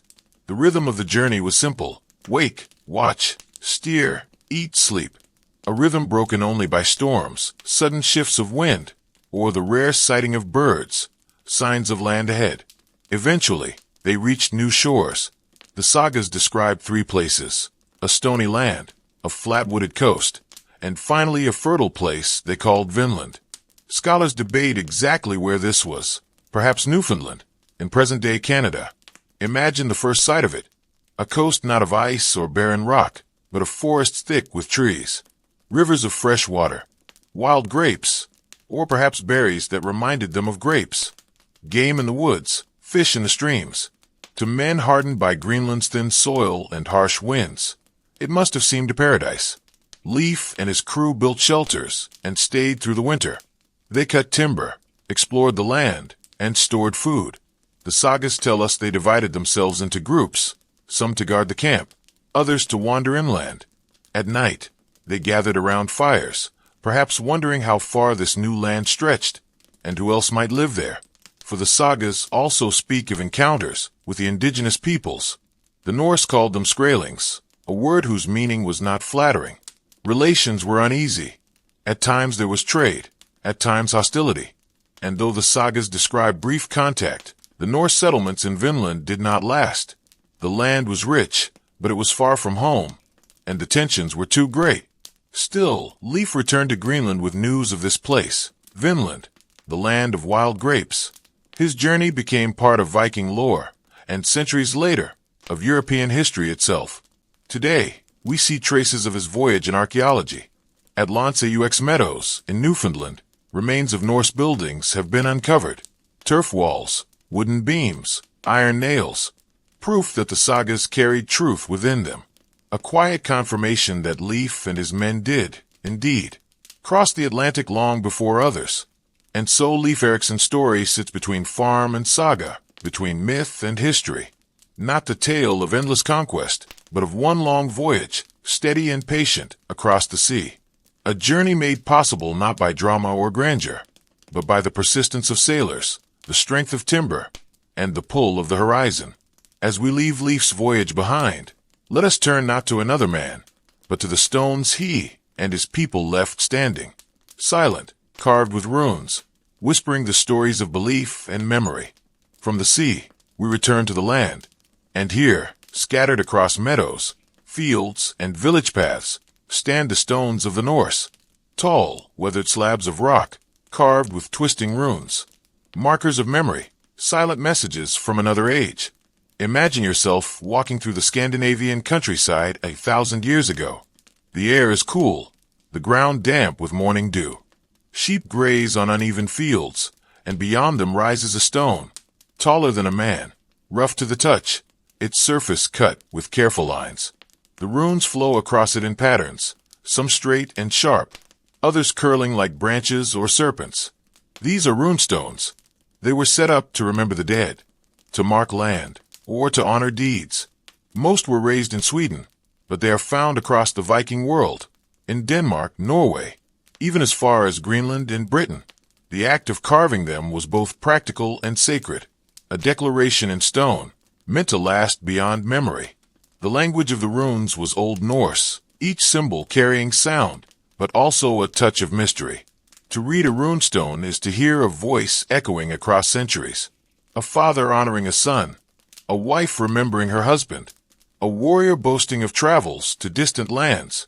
Many stones are simple. They say only, so-and-so raised this stone in memory of his brother. But others are longer, curling into stories of voyages to England, of service to kings, of faith in the old gods. Some even carry Christian crosses, showing the shift as Scandinavia slowly turned toward the new faith. And yet, behind these words lies the older layer of belief, the myths of the Norse, stories not carved in stone, but told around fires, whispered in mead halls, and carried in memory. These were myths of gods who were flawed, powerful, and strangely human. Odin, the one-eyed wanderer, wise and relentless in his pursuit of knowledge. Thor, the thunderbringer, strong and straightforward, carrying his hammer to ward off giants. Freya, radiant and fierce, linked with love and with war. And Loki, the trickster, sly and shifting, whose schemes brought both laughter and disaster. The Norse saw their world as woven together by Yggdrasil, the great tree of life. Its roots reached into realms of giants and the dead. Its branches held the heavens, and its trunk bound them all. At its base coiled the dragon Nidhogg, gnawing endlessly, and among its boughs flew the eagle, its wings stirring the winds. Life was fragile, and so too was the cosmos. The myths told not of eternal peace, but of struggle and fate. Even the gods were not immortal. They too would face their end at Ragnarok, the twilight of the world, a time of fire and frost, when gods and giants would clash, the sun would darken, and the seas would swallow the land. And yet, from that destruction, a new world would rise. Imagine the comfort such stories might have given a Viking farmer, or sailor, or widow, a sense that their struggles fit into a larger pattern, that even the gods endured hardship, betrayal, and loss, that endings were not final, but part of a cycle. Runestones, then, were not just monuments of stone. They were part of this fabric of belief, a way to anchor memory against the flow of time, a way to speak, across generations, in a voice both personal and eternal. Today, you can still walk among them, in fields outside Uppsala, Sweden, by the shores of Denmark, on lonely farm roads in Norway. Some lean and cracked, their carvings worn smooth by rain. Others stand sharp, their red-painted runes still visible. Each one a reminder of how the Norse people bound together life, memory, and myth. As we leave the stones and their whispers behind, we move now to the great halls of power, from the lives of farmers to voyages across the sea, to myths carved in stone. Our final step is into the firelight of the mead hall, where chiefs and warriors feasted, and where words could be as dangerous as weapons. Imagine the sun has set on a long northern day. The fields are dark, the fjords quiet, and smoke drifts upward from a long wooden hall. This is the mead hall of a Viking chieftain, the place where warriors gather, where power is displayed, and where food and drink blur the harshness of life outside. The hall itself is simple in shape, but imposing in presence. A long rectangle, built of sturdy timber, its roof steep and thatched against the rain. Inside it is warm, smoky, and alive with voices. Fires crackle in the central hearth, their glow painting the walls with shifting shadows. Wooden benches line the sides, and at the far end sits the high seat of the chieftain, a chair marked by carved posts and decorated shields.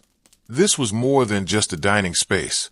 It was the heart of a community, a place where loyalty was forged, where alliances were tested, and where the rhythms of speech and song carried as much weight as steel. The feast begins with food, and though we often imagine Vikings tearing at meat with wild abandon, the reality was both lavish and ritualized.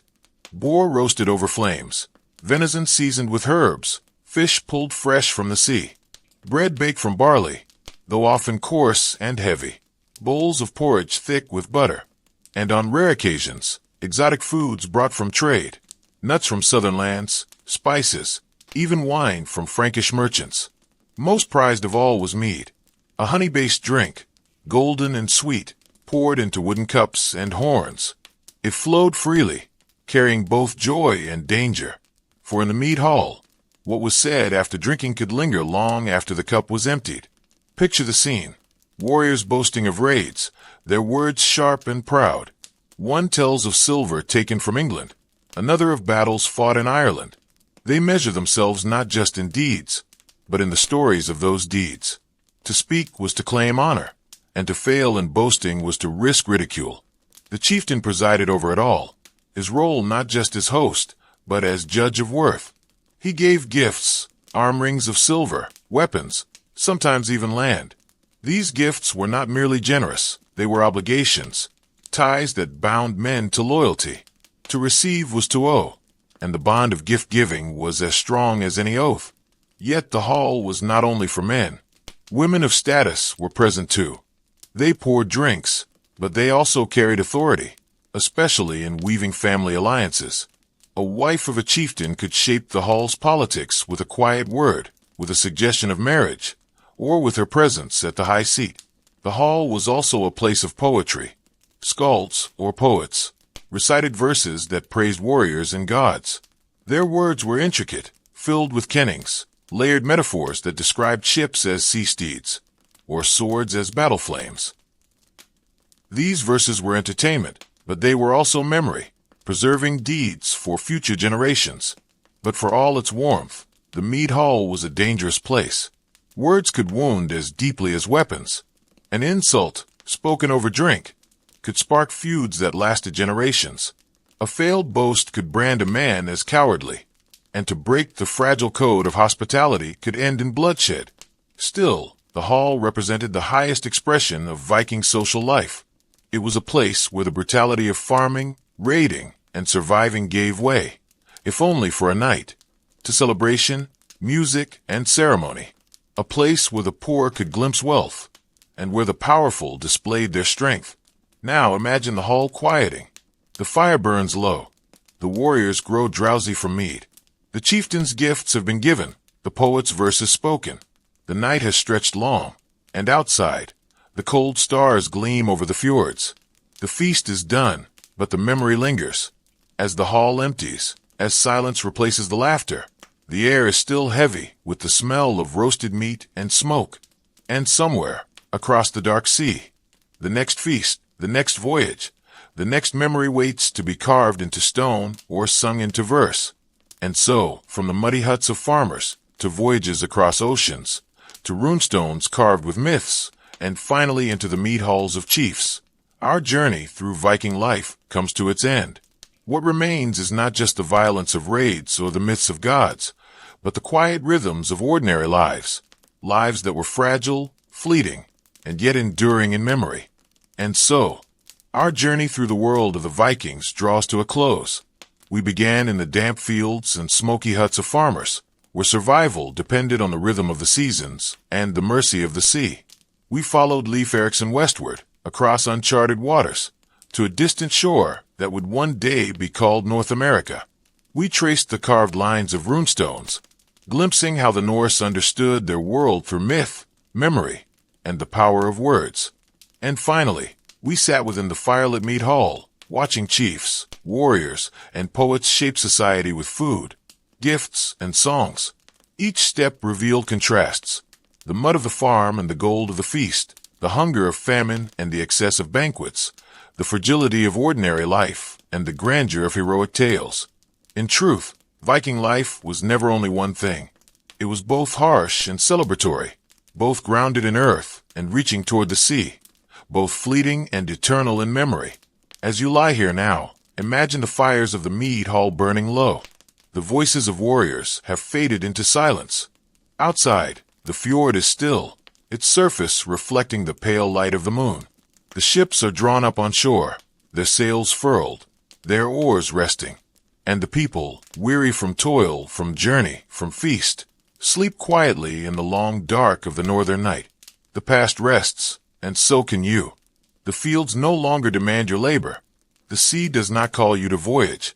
The hall does not expect your words. You are here, in this moment, safe, warm, and still. Breathe gently. Let the stories drift away, as distant as waves receding against the shore. The Vikings are gone, their world now only memory and stone. And you, in the quiet of the present, can rest without fear, without burden. Close your eyes, and let history keep its watch as you surrender to sleep. Welcome, and let yourself settle in. The day is done, and the world has grown quieter. As you listen, you are invited into a past both familiar and distant. The Japan of the Edo period, a time when samurai walked the roads, when peasants bent low in the rice fields, and when lords ruled from grand estates behind sliding paper screens. When you think of Japan in this age, perhaps you imagine polished armor, shining swords, or the grace of tea ceremonies. But beneath these images of refinement lay a world of hardship and struggle. For most people, life was not shaped by elegance, but by toil, duty, and unyielding rules. Tonight, we will explore these hidden miseries and the contrasts that defined life in samurai Japan. We will begin among the peasants, the foundation of society, whose labor supported the entire system, yet who lived under its heaviest burdens. Then we will follow the tale of the famous 47 Ronin, a story of loyalty and death that has echoed for centuries. From there, we will turn to the mysteries of the samurai sword, a weapon that became not only a tool of war, but a symbol of myth, skill, and spirit.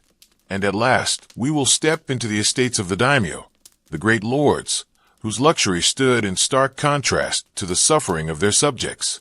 So, as you lie back, let the pace be slow. Let the rhythm of history carry you. There's no need to hold on tightly to each detail. These stories are here simply to accompany you, to drift beside you, until sleep gently takes you away. Imagine waking to the sound of a crow calling across a damp rice field.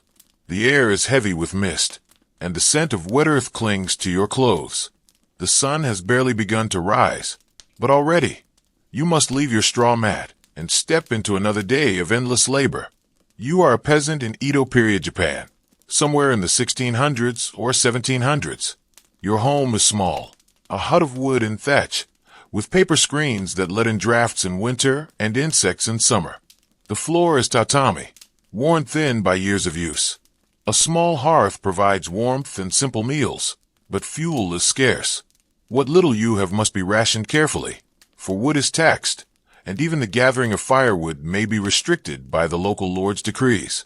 Your life revolves around rice. The planting, the tending, the harvest.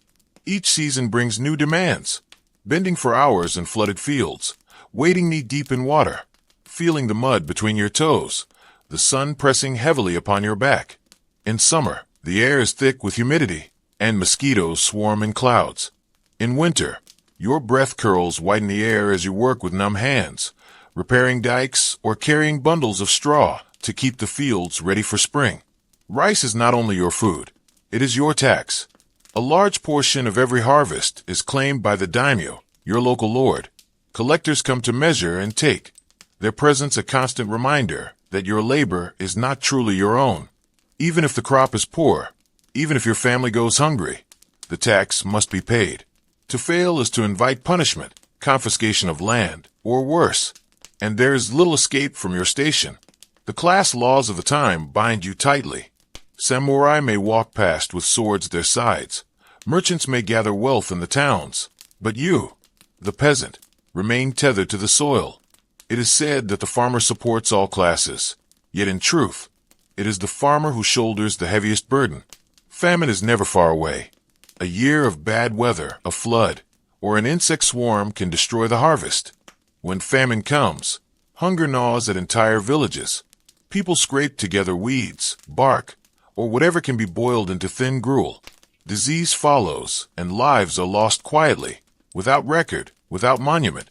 To live as a peasant is to live in the shadow of uncertainty, where each season may mean survival or collapse. Yet life is not without rhythm or beauty. There are festivals, when work pauses and lanterns are hung. The sound of drums and flutes carries across the night air. Children laugh, chasing one another under the watch of elders. Prayers are offered to the kami, the spirits of the land and water, in hopes of good harvests and protection. These moments are rare, but they offer a glimmer of meaning in lives otherwise bound to hardship. Still, the weight of duty is never far away. Imagine yourself bowing deeply as the tax collectors approach. Your body is tired, your belly not full, but your back bends because it must. There is no defiance here, only endurance, passed from one generation to the next. The rhythm of life is toil, tax, hunger, and fleeting relief. In truth, to be a peasant in samurai Japan was to survive on the edge of exhaustion. Every day was a negotiation with the earth, the weather, and the demands of those above. And though their labor sustained the castles and the samurai, their own lives were fragile, easily broken, and often forgotten.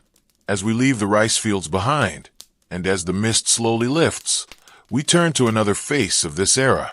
From the silent suffering of the farmers, we move toward the clashing story of loyalty and vengeance that has shaped Japan's memory for centuries. The tale of the 47 Ronin. Let us now leave behind the snow-covered streets of Edo and step into a quieter space. A workshop, dimly lit, warm with the glow of a charcoal fire. Here, the hammering of metal rings softly, rhythmically, almost like a heartbeat. This is where the samurai sword, the katana, is born. The sword was more than a weapon. It was an emblem of the samurai spirit, a symbol of loyalty, of discipline, and of status. To carry a sword was to carry honor itself. But to understand this, we must begin with its making. Imagine a blacksmith at his forge, his hands steady despite the heat. He works with tamahagane, a special steel made from iron sand smelted in clay furnaces. The process is long and delicate. The steel is folded upon itself again and again, hammered thin, folded once more, and hammered again. Dozens of times this ritual repeats. Each fold drives out impurities. Each strike of the hammer refines the metal. The sound is steady, a metallic rhythm echoing into the night. The swordsmith's work is patient.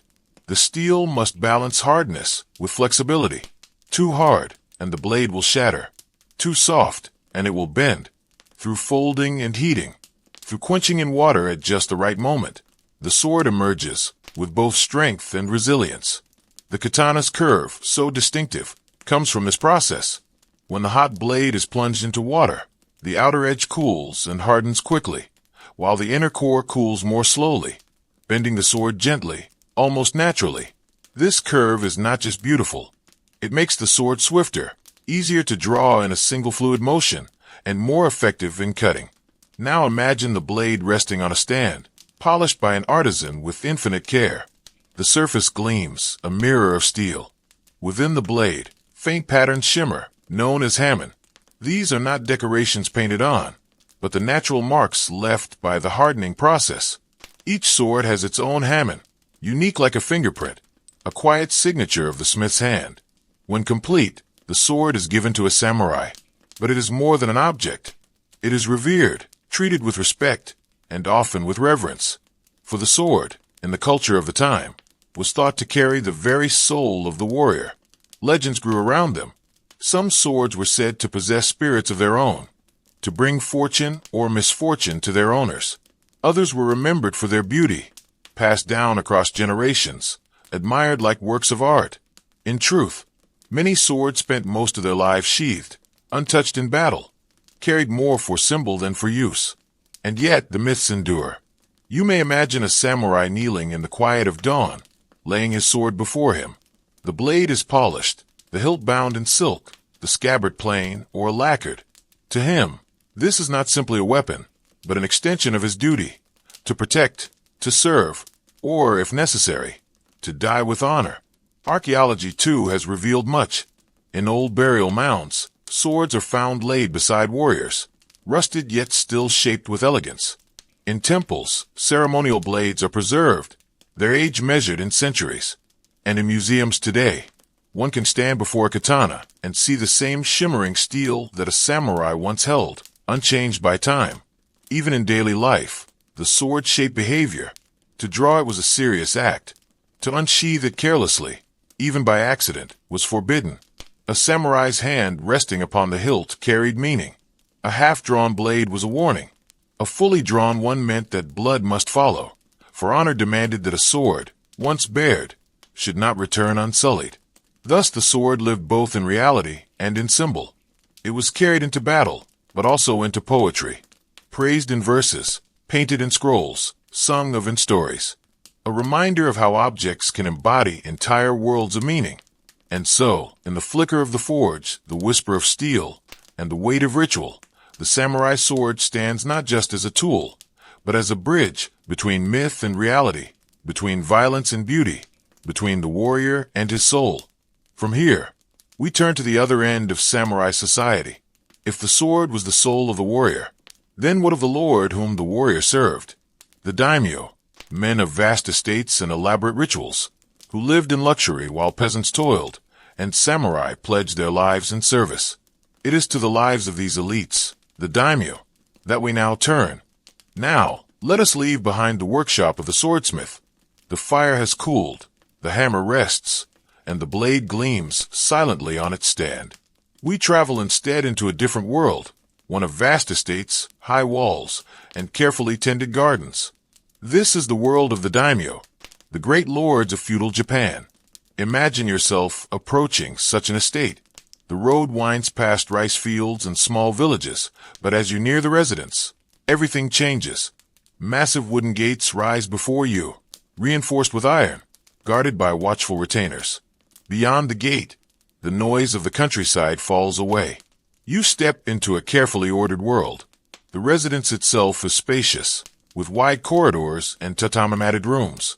Sliding paper doors open to reveal painted screens, landscapes of mountains, cranes in flight, pine trees bending in the wind. Gardens stretch outward, designed with precision. Ponds with carp gliding beneath the water surface, stepping stones placed just so, and carefully raked gravel forming ripples like waves. The air smells faintly of pine, of incense, of polished wood. Here, the daimyo lived in a rhythm far different from that of the peasant. Meals were plentiful, served in lacquered dishes. Silken robes replaced the rough hemp clothing of the farmer. Leisure was possible. Poetry, calligraphy, and the tea ceremony were cultivated with care, not only as arts, but as signs of refinement and status. The tea ceremony, in particular, was more than the act of drinking tea. It was ritual, a performance of simplicity and harmony, in which the host would prepare and serve powdered green tea with deliberate gestures. The guest sat quietly, appreciating the texture of the bowl, the sound of the water pouring, the subtle fragrance of the tea itself. The ceremony was not rushed. It unfolded with patience, inviting contemplation. Yet luxury also came with tension. The daimyo were not entirely free. They were bound by obligations to the shogun, who demanded their loyalty and their presence. Every other year, they were required to travel to Edo, the shogun's capital, in a practice known as sankenkotai.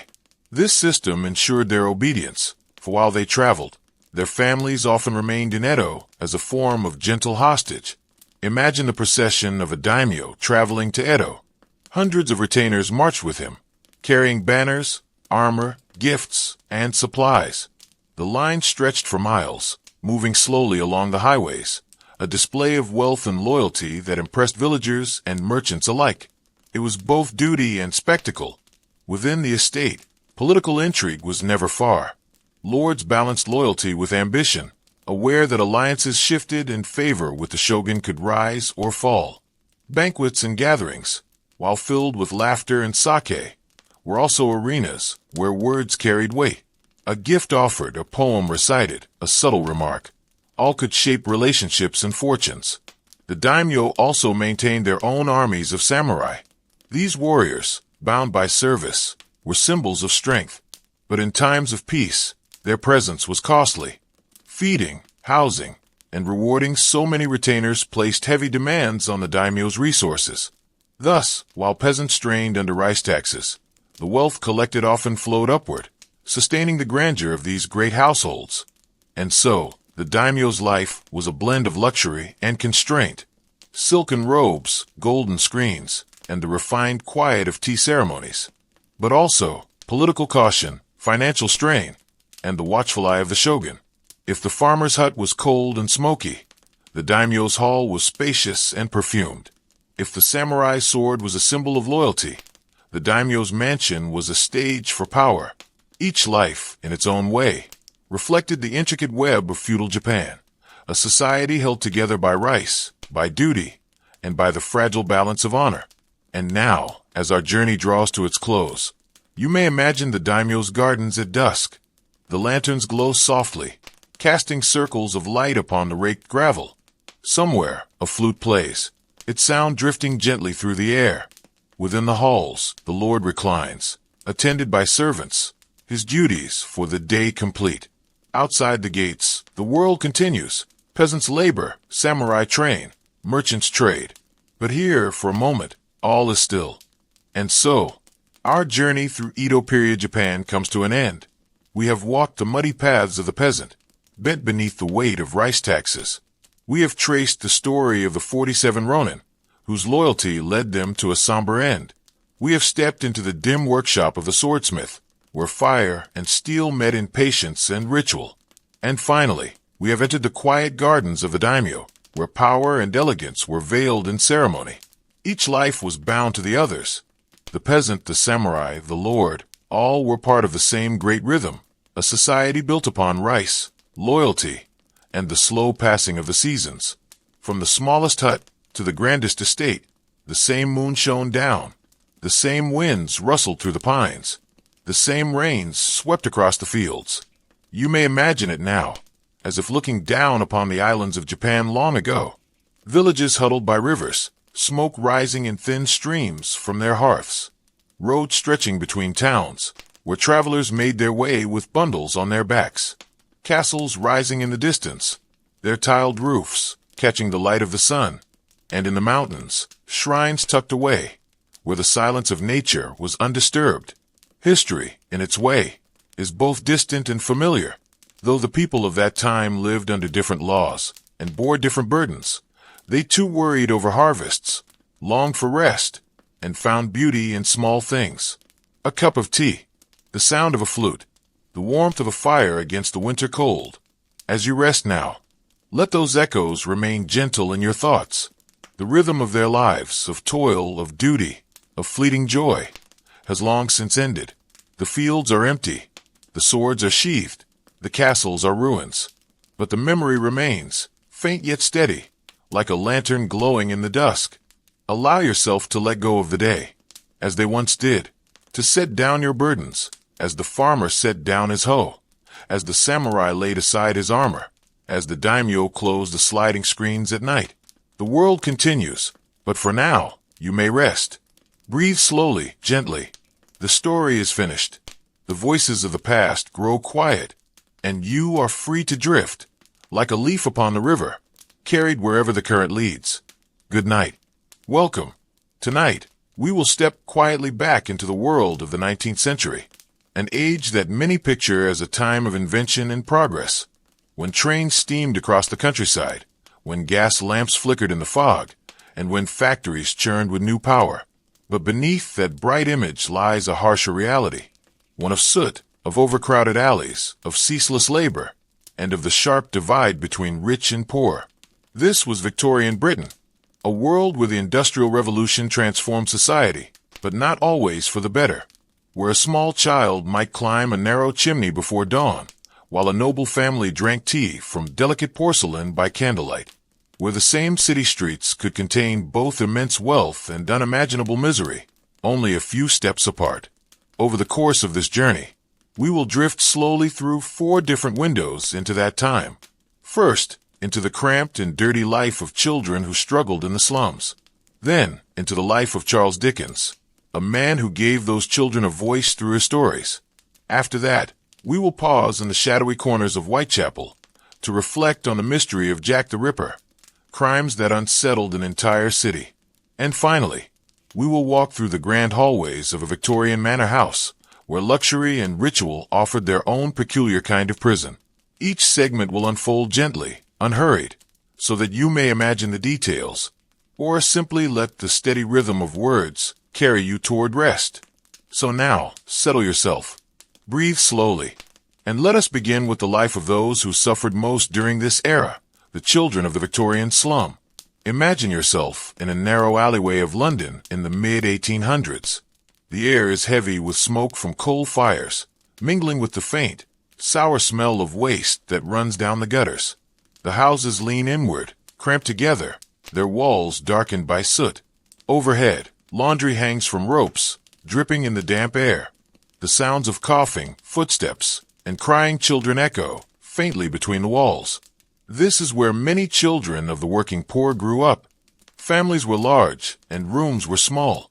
It was not uncommon for 10 or more people to sleep in a single room, with little bedding, and even less privacy. The floorboards were worn, the windows often cracked or blocked with rags to keep out the cold. The rhythm of their lives was shaped by hunger, by long hours, and by the constant press of survival. For many of these children, childhood as we think of it today, a time of play and learning, scarcely existed. Instead, their days began with labor. Factories, mines, and chimneys were places where small bodies could fit where adults could not. And so, children were sent in. The chimney sweep's life, perhaps, is the most vivid. Imagine a boy, no older than 6 or 7, climbing before dawn into a soot-darkened flue. His hands and knees scrape against the brick. His lungs fill with the powder of ash. He climbs upward, inch by inch, sometimes in complete darkness, until he reaches the smoke-blackened top. There, a brush might be pushed through, and then he would slide or crawl down again, his skin raw, his eyes stinging. When he emerged, he would often be rewarded with nothing more than bread or a few pennies, and the next chimney awaited. Others found themselves in textile mills. The whir of machines was constant, loud, and dangerous. Children darted beneath looms to tie threads, their small size making them useful. But the machines never stopped, and accidents were common. Fingers crushed, hair caught, limbs injured. Even those who escaped harm endured the endless hours, 12, sometimes 14 in a day, in the hot, dusty air of the factory floor. In coal mines, children carried heavy loads through tunnels barely tall enough to stand. The lamps flickered weakly, casting shadows on damp stone. The air was thick and close. Some children worked as trappers, sitting in darkness for hours, opening and closing doors to let air and carts pass through. Imagine the silence there, broken only by the rumble of a cart or the distant strike of a pick. A childhood spent waiting, in shadows. Disease was another constant companion. Slum streets were often lined with open drains. Water was shared from pumps that could easily become contaminated. Cholera and typhoid spread rapidly. For a child already weakened by hunger or exhaustion, illness was often a death sentence. Infant mortality was high. To see siblings die young was not unusual, but rather a sorrow woven into daily life. And yet, even in such harshness, small moments of relief existed. A piece of bread shared among friends. A brief game played with stones or sticks in the alley. The rare chance to listen to a street performer or see a puppet show. These fleeting joys punctuated an otherwise relentless existence, offering a spark of humanity amid the struggle. It is important to remember, too, that parents did not send their children to work out of cruelty, but out of necessity. Wages for adults were often too low to sustain a family. Every penny mattered, and so the labor of even the youngest child became essential for survival. This was the cycle of poverty in the slums, one generation bound to the same struggle as the next. You may picture now the end of such a day. The child returns to the small, crowded room where his family sleeps. The fire burns low, if there is coal to spare. The smell of damp wood and unwashed clothes fills the air. He curls on the floor beside siblings, exhausted, soot still clinging to his skin. Outside, the city hums with the sound of carts, bells, and voices. But here, within these walls, rest is the only escape. This was the unseen world of the Victorian city. Not the glittering lamps of fashionable streets, but the dim shadows of the slums. It was here that countless children endured lives of toil, hunger, and hardship. A world Dickens himself would one day walk through and remember. And so, as we leave the alley behind, let us turn our attention toward him, the writer who gave voice to these lives, and whose own beginnings were not far removed from the misery he described. Imagine now that we leave behind the crowded alleys and dim rooms of the slums, and step gently into the life of a boy who would one day write about them. Charles Dickens, a name that has become almost synonymous with the Victorian era itself. Yet his story did not begin in wealth, nor in comfort. He was born in 1812 in Portsmouth, a naval town on the southern coast of England. His father, John Dickens, was a clerk in the Navy Pay Office, a respectable position, but one that did not bring great riches. His mother, Elizabeth, loved books and education, and she encouraged Charles's early interest in reading. From the start, young Charles was bright, curious, and deeply sensitive to the world around him. But as with so many families of that time, fortune was fragile. John Dickens was careless with money. Debts accumulated, and soon the family teetered on the edge of financial collapse. When Charles was just 12 years old, everything changed. His father was sent to the Marshalsea prison for debt, a grim and humiliating fate, yet a common one in Victorian England. The rest of the family followed him into the prison, as was customary. But Charles himself was sent to work. Imagine him now, a small boy in worn clothes, making his way to a blacking factory by the Thames. The factory produced polish for boots, and Charles's job was to paste labels on bottles. Hour after hour, day after day, his hands repeated the motion, while his mind wandered elsewhere. The smell of polish filled the air, sharp and chemical. The floor was sticky, the windows grimy. For a child who loved books and stories, this was a kind of despair. He felt abandoned, forgotten, left to face the harshness of life alone. This experience would haunt him forever. It carved into him a deep awareness of injustice, of how quickly life could turn cruel, and of how easily children could be cast aside. Later, as a famous writer, Dickens rarely spoke of this chapter in detail, but its shadow runs through his work. The orphans, the debtors, the abandoned, all are echoes of his own past. Eventually, fortune shifted. After some months, Charles was released from the factory, and his family situation improved slightly. But the memory remained, sharp and unyielding. Schooling resumed, though irregularly, and soon he found work as a clerk, and then as a reporter. Reporting became his apprenticeship. He covered parliamentary debates and court cases, developing a keen eye for detail, a sharp ear for dialogue, and a restless energy for observing society. The streets of London became his study. Every corner, every figure, every voice. He noticed the way lawyers argued, the way beggars pleaded, the way merchants haggled. All of this he stored within his mind.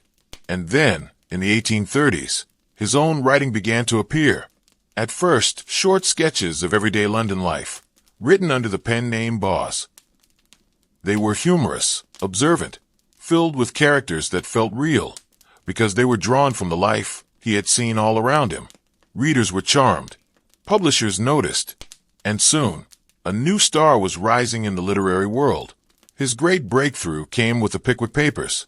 Published in monthly installments, it grew slowly at first, but then gained extraordinary popularity. People waited eagerly for each new chapter. They read aloud in parlors, in taverns, even in workshops. The characters felt like old friends, and Dickens's fame spread quickly. But Dickens was never content to write only light-hearted tales. The darker memories of his childhood pressed upon him, and he turned them into fiction that carried both entertainment and moral weight. Oliver Twist gave the world an orphan who wandered through a dangerous London, echoing the real struggles of children in the slums. David Copperfield reflected much of Dickens's own early life, including his time in the factory. Bleak House, Hard Times, Little Dorrit. Each novel peeled back another layer of Victorian society, exposing both its cruelty and its compassion.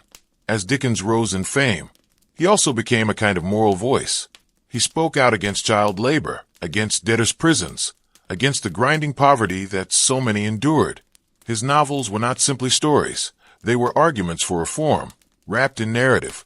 People laughed at his characters, wept with them, and quietly reflected on their own society.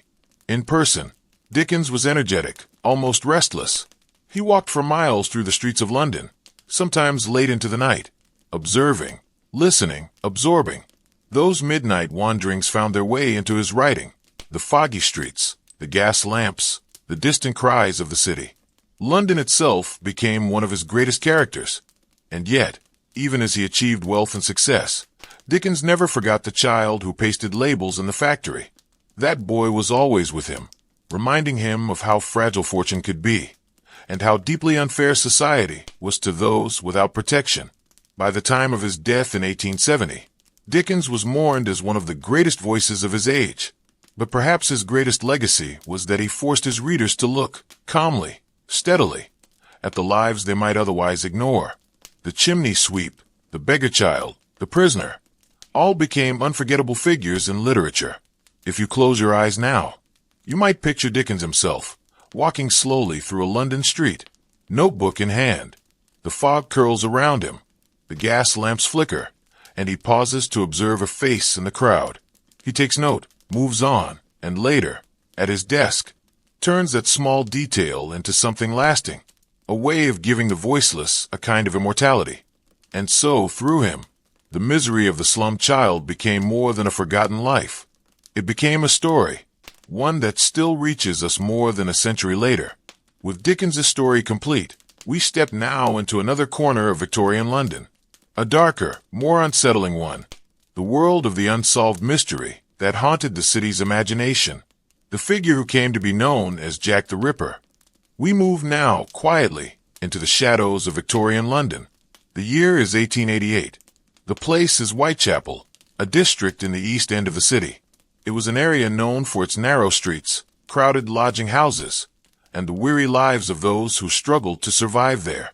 By day, the streets bustled with markets, carts, hawkers, and children darting through the crowds. But by night, the same streets grew darker, filled with fog. with silence broken only by distant footsteps or the clatter of a carriage wheel. It was in this setting that one of history's most enduring mysteries unfolded. A figure known only as Jack the Ripper. The crimes themselves were brutal, and though we will not linger on their details, what matters here is the fear they created. In the late summer and autumn of 1888, a series of murders shook Whitechapel, targeting women who lived on the margins of society. Each discovery spread terror. People whispered in taverns, newspapers printed sensational headlines, and the name Jack the Ripper became etched into the public imagination. Imagine walking those streets at night. The gas lamps glow faintly through the mist. The cobblestones are slick with dampness. Somewhere in the darkness, a figure may be moving silently, unseen. The air itself seems tense, heavy with rumor and dread. The police struggle to respond. In an era before forensic science, their tools were limited. Interviews, patrols, sketches, and guesswork. Detectives questioned dozens of suspects, followed countless leads. Yet no clear answers emerged. The murderer remained a shadow, a presence felt but never grasped. The press played a powerful role. Newspapers sold rapidly on the strength of each new headline, each chilling rumor. Letters claiming to be from the killer were published, some likely hoaxes, others perhaps genuine. The public's imagination was caught not only by the crimes themselves, but by the idea of an invisible predator loose in the heart of London. For the people of Whitechapel, the fear was real. Many women avoided the streets at night. Residents looked suspiciously at strangers. And still, life had to continue. People worked, begged, drank, and slept in the same streets where danger seemed to lurk. The rhythm of survival could not stop, even in the face of fear.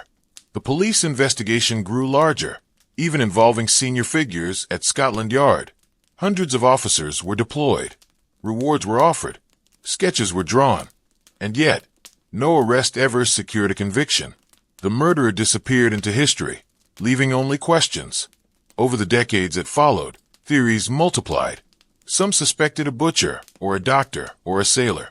Others believed in darker conspiracies, involving nobles or secret societies. Each theory tells us less about the killer himself, and more about the anxieties of Victorian society. Fear of the foreigner, fear of the unknown, fear of corruption at the highest levels, all became woven into the fabric of the mystery. Today, more than a century later, Jack the Ripper remains a name without a face. The real identity is likely lost forever, buried in the silence of time. But the story endures because it reflects something deeper about Victorian London. The sharp contrasts of wealth and poverty, of light and shadow. In the West End, theaters and grand houses gleamed with brilliance. In the East End, families crowded into single rooms, while danger walked the streets at night. If you imagine yourself there, perhaps on a foggy evening in Whitechapel, you might hear the faint echo of a newsboy's call. Another murder in the East End. The headline sells quickly. The paper crinkles in your hand, but the details blur together. The killer remains unseen. The streets remain dark, and fear remains heavy in the air. As with so much of history, the lives most deeply affected are often those least remembered. The women who died were not wealthy, not powerful, not famous. They were ordinary people, living precariously, surviving as best they could in a harsh world. In death, their names became linked forever with the mystery, though their lives deserve to be remembered on their own. And so the figure of Jack the Ripper lingers, a shadow from the past, half legend, half reality. Not a hero, not even a villain in the romantic sense, but simply a reminder of how fragile life could be in Victorian London, and how even in the heart of a great empire, darkness and insecurity haunted the streets. And with that, we leave the foggy alleys behind. We step away from the gas lamps and the unanswered questions, and we turn instead toward another world, not of fear, but of formality, wealth, and ritual. The grand households of the Victorian elite. From the narrow alleys of Whitechapel, let us drift across the city, and across society itself. Far from the soot and slums, another world existed in Victorian England, the world of the manor. Imagine approaching a large estate, perhaps in the countryside outside London. The road curves past hedgerows and carefully tended gardens.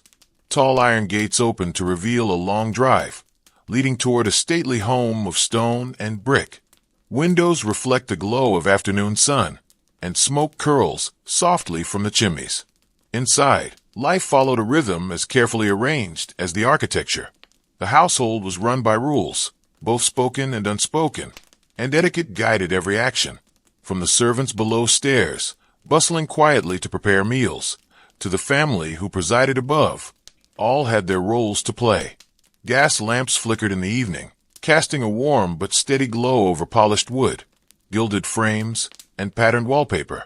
The air carried the faint scent of coal smoke, mixed with perfumes, and the aroma of strong tea. Every detail was meant to suggest stability, refinement, and control. Tea itself was more than a drink. It was a ritual. In the afternoons, tables were set with china cups, silver spoons, and delicate cakes. Conversation flowed gently, rarely straying into matters too personal, for etiquette encouraged restraint. The clink of a teaspoon against porcelain was as much a part of the rhythm as the ticking of the clock on the mantelpiece. Meals were grander still. At dinner, guests gathered in rooms lit by chandeliers, beneath ceilings painted with elegant plasterwork. A procession of courses might be served: soup, fish, roast meats, vegetables, puddings. Each dish arrived in sequence, carried by gloved servants, while conversation unfolded in quiet tones. The rules of table manners were strict, and to break them would have been a mark of poor breeding. Beyond dining, leisure was carefully shaped. Men might retreat to a smoking room after dinner, filled with the scent of tobacco and the low murmur of discussion. Women might gather in a drawing room, perhaps with embroidery, music, or gentle reading. Later, the household might come together for music, with someone at the piano, playing softly into the night. Yet beneath this elegance, there was also tension. To maintain such a household required constant labor, an invisible network of servants. They rose before dawn, lighting fires, polishing brass, scrubbing floors, and preparing meals that would be served hours later. Their work was relentless, though seldom acknowledged. For them, life in a manor was not luxury, but duty. The contrast between upstairs and downstairs was striking. Above, fine carpets and quiet conversations. Below, the clang of pots, the shuffle of boots on stone floors, and the quickened pace of hands that never rested. The manor was not only a symbol of wealth, but of the divisions that marked Victorian society. Still, life for the elite was shaped not only by comfort, but by ceremony. Rituals such as the afternoon promenade in gardens, or the elaborate etiquette of greeting visitors, created an atmosphere of order. Every bow, every curtsy, every phrase of politeness was part of a performance, one meant to reinforce the stability of class and tradition. Consider the tea ceremony, the endless dinners, the stiff rules of etiquette. They were, in a sense, a kind of armor, a way of ensuring that even as the world outside changed, with factories rising, slums growing, and empires expanding, the life of the manor could remain untouched, at least for a while. And yet, just as in the slums, this life too had its uncertainties. Fortunes could vanish through bad investments. Reputations could be destroyed by scandal. Families could find themselves suddenly adrift. The gas lamps might glow brightly, but shadows lingered here as well, though of a different kind. Imagine yourself seated in one of those rooms. The curtains are drawn, the fire burns steadily, and conversation flows around you in low voices. There is comfort in the ritual, in the careful order, in the polished surfaces. And yet, beneath it all, you are aware of the contrasts, the immense wealth inside, and the deep poverty outside. Two worlds that existed side by side, each shaping the Victorian age in its own way. And so we arrive at the close of our journey. From the grim slums of children and chimney sweeps, to the rise of Charles Dickens, to the fog-shrouded mystery of Jack the Ripper, and finally, to the polished halls of the manor. Each world, so different, yet all part of the same Victorian tapestry. And so, our journey through Victorian England comes gently to an end. We have walked the narrow, crowded streets of the slums, where children worked and coughed, and life itself was a constant struggle. We have followed the rise of Charles Dickens, a boy of hardship who became a voice for the voiceless. We have drifted through the fog of London's East End, where shadows hid mysteries that were never solved. and we have stepped into the quiet rooms of the manor, where order, ritual, and wealth sought to protect against the chaos beyond. Each of these worlds, so different in appearance, was bound together by the same age, an age of invention and of misery, of rapid change and strict tradition. The Victorian world was never simple. It was both wondrous and cruel, dazzling and dark. As you reflect on these contrasts, you may notice how far the present is from that past. Tonight, you do not walk a crowded alley filled with coal smoke. You do not labor as a child in a factory, or polish silver in a grand house where your name is never spoken.